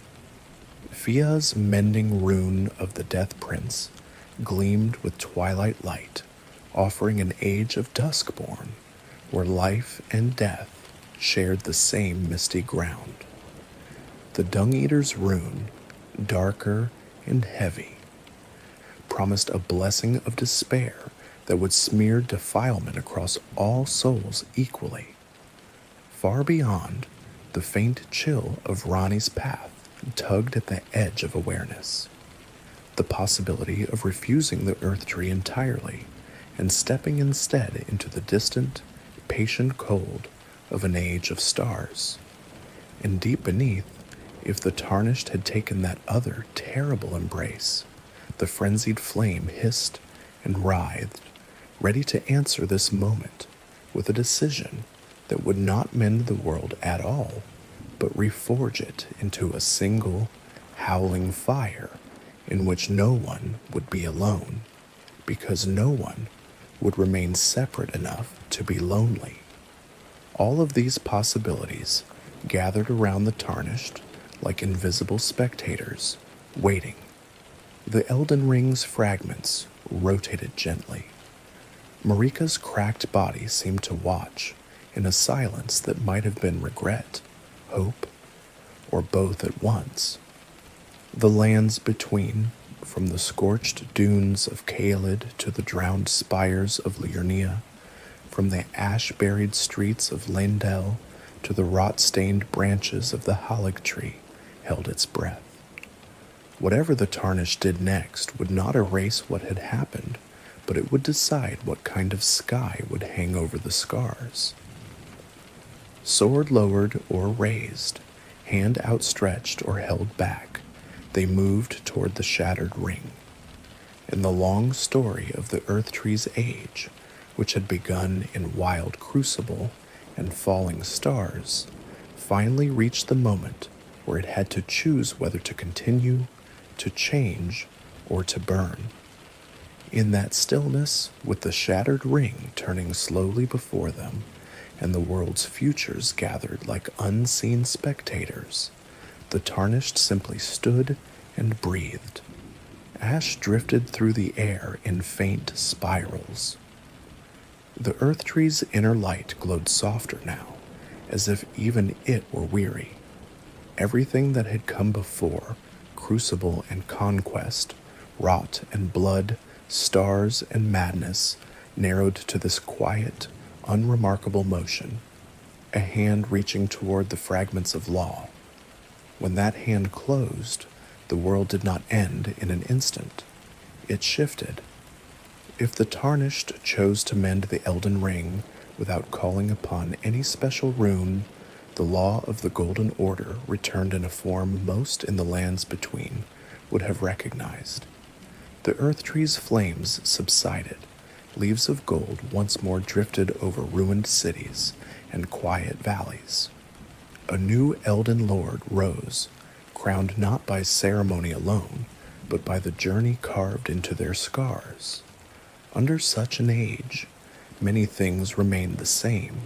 Soldiers still marched, lords still schemed, and grace continued to guide some and ignores others. Yet subtle differences threaded through it all. The memory of shattering and exile lingered, whispering that even a restored order could break again. It was an age of fracture healed just enough to walk on, a bandage over a bone that had never quite set right. If the tarnished raised instead the mending rune of perfect order, the world grew sharper, more precise. Contradictions that had once simmered beneath the Golden Order's surface were hammered flat, rewritten into a stricter design. Under this refined law, miracles and incantations aligned like carefully placed tiles. The Erdtree's light shone clearer, colder, less forgiving. There was less room for wandering deviation, fewer shadows in which wayward hopes could hide. For some, this brought comfort, a feeling that the world finally made sense. For others, it felt like living inside a clock, every tick accounted for, every motion prescribed, mysteries sacrificed to the hunger for clarity. If the tarnished had carried Fia's mending rune of the Death Prince to this chamber and pressed it into the Elden Ring's heart, the lands between settled into a different kind of hush. The Erdtree no longer stood alone as sole arbiter of the soul's journey. Mist thickened in graveyards and low places, not as menace, but as veil. Those who live in death stepped from catacombs and hidden valleys into a twilight world that no longer hunted them. Corpses still lay in the earth, and the living still drew breath above them, but the boundary between the two softened into something like a shared dusk. It did not erase sorrow, nor did it remove the pain of parting. It simply allowed death to sit at the table alongside life, no longer forced to lurk in forbidden corners. An age of duskborn stretched out, melancholic and gentle, like an evening that chose not to end in darkness all at once. Should the tarnished instead embrace the fell curse and press the dung-eater's rune into the ring, the change came like a slow, suffocating tide. No longer could any soul claim purity. No lineage, no title, no blessing remained untouched. The same invisible stain lay over kings and beggars alike, over priests and murderers, over tarnished and demigods. Gardens still bloomed, but their fragrance carried an undertone of rot. Songs still rose, but their notes were edged with an awareness that nothing stood apart from defilement. For some, this was horror, the final collapse of every dream of holiness. For others, it was a savage equality. No more chosen few, no more distant, unblemished heights. Only one great, grim level ground where despair was at least shared. Farther from the Erdtree's roots, beyond even the reach of its smoldering crown, another ending waited in the cold. If the tarnished had followed Ranni to her moonlit altar and accepted the dark moon's blade, then at the crucial moment they did not take the ring into their own hands at all. They stood aside. Above, the stars shifted, and a pale, spectral moon descended in answer to Ranni's long, careful rebellion. In that ending, the tarnished did not become Elden Lord of the lands between, in any familiar sense. They became consort to a god who had already stepped beyond the Erdtree's jurisdiction. Together, they departed beneath a sky veined with distant constellations, leaving the tree to wither or change on a slower, star-governed timescale. The age of stars did not blaze with triumph. It unfolded quietly over a 1,000-year journey into a future where no single will, not even Ranni's, could so easily claim every soul. Fate loosened, choice widened, certainty grew thin. It was a lonely age in some respects, but it carried a strange kindness, the promise that no law, however radiant, would again bind the world so tightly that it could not breathe. And in the deepest, hottest shadows, there was one more path, the one in which the Tarnished had accepted the embrace of the three fingers and carried the frenzied flame into this chamber like a secret sun. In that ending, they did not mend the ring at all. They shattered it anew, not into scattered commandments, but into fuel. Fire erupted from flesh, from root, from stone. The earth tree did not simply burn, it melted, so its form collapsing into a storm of incandescent ruin that swept across the lands between. Under the Lord of frenzied flame, there were no more chosen and cast out, no more misbegotten or pure blood, only one vast shared agony, then one vast shared silence. The outer god of madness did not delight in neat outcomes. It simply refused to let distinctions remain. For a while, screams echoed where there had once been sermons. Then even those went quiet, leaving behind a world waiting in melted stillness for whatever might grow from the cooled slag of all old stories.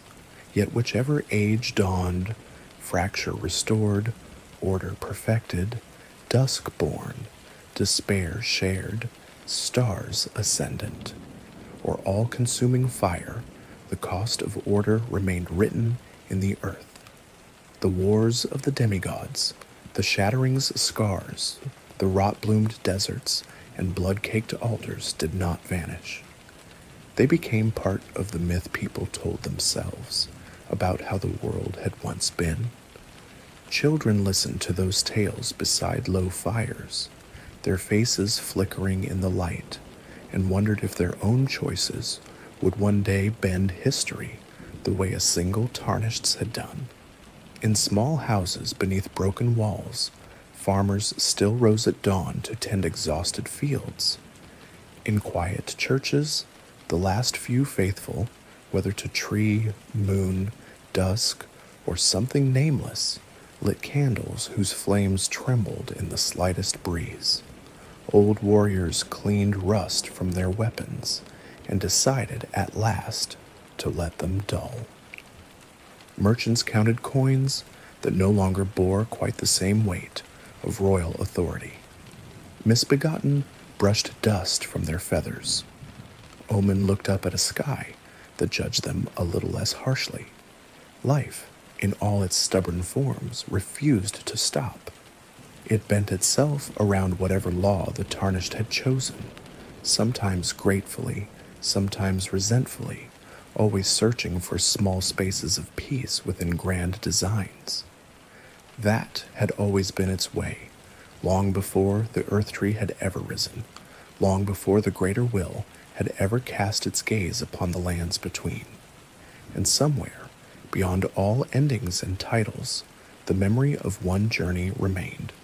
A nameless wanderer waking in a ruined chapel, following a thin line of grace through fields and ruins, lakes and rot swamps, snowstorms and starfall, all the way to the beating heart of law itself.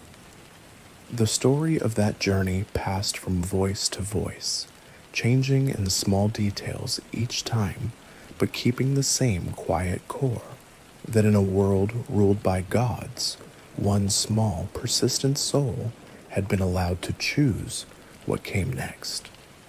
In the nights that followed, when storytellers finished recounting the rise and fall of golden orders and the strange ages that succeeded them, their listeners often sat in a lingering hush.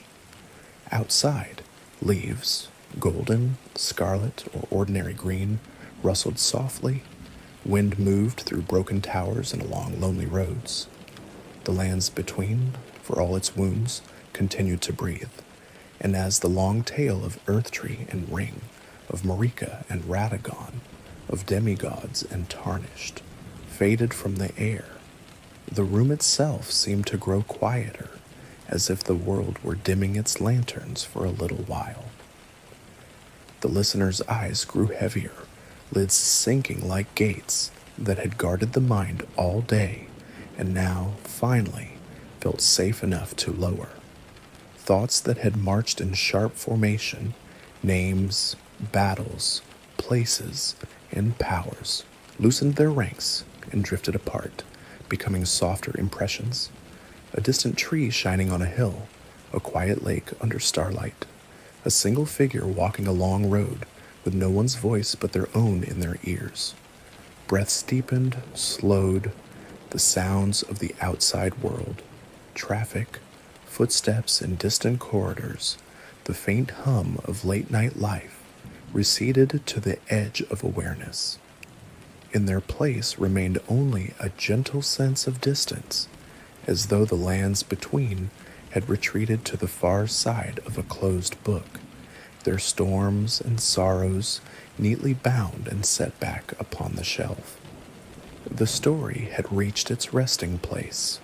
Whatever age the Tarnished had chosen, it belonged now to that other world, the one behind the eyes.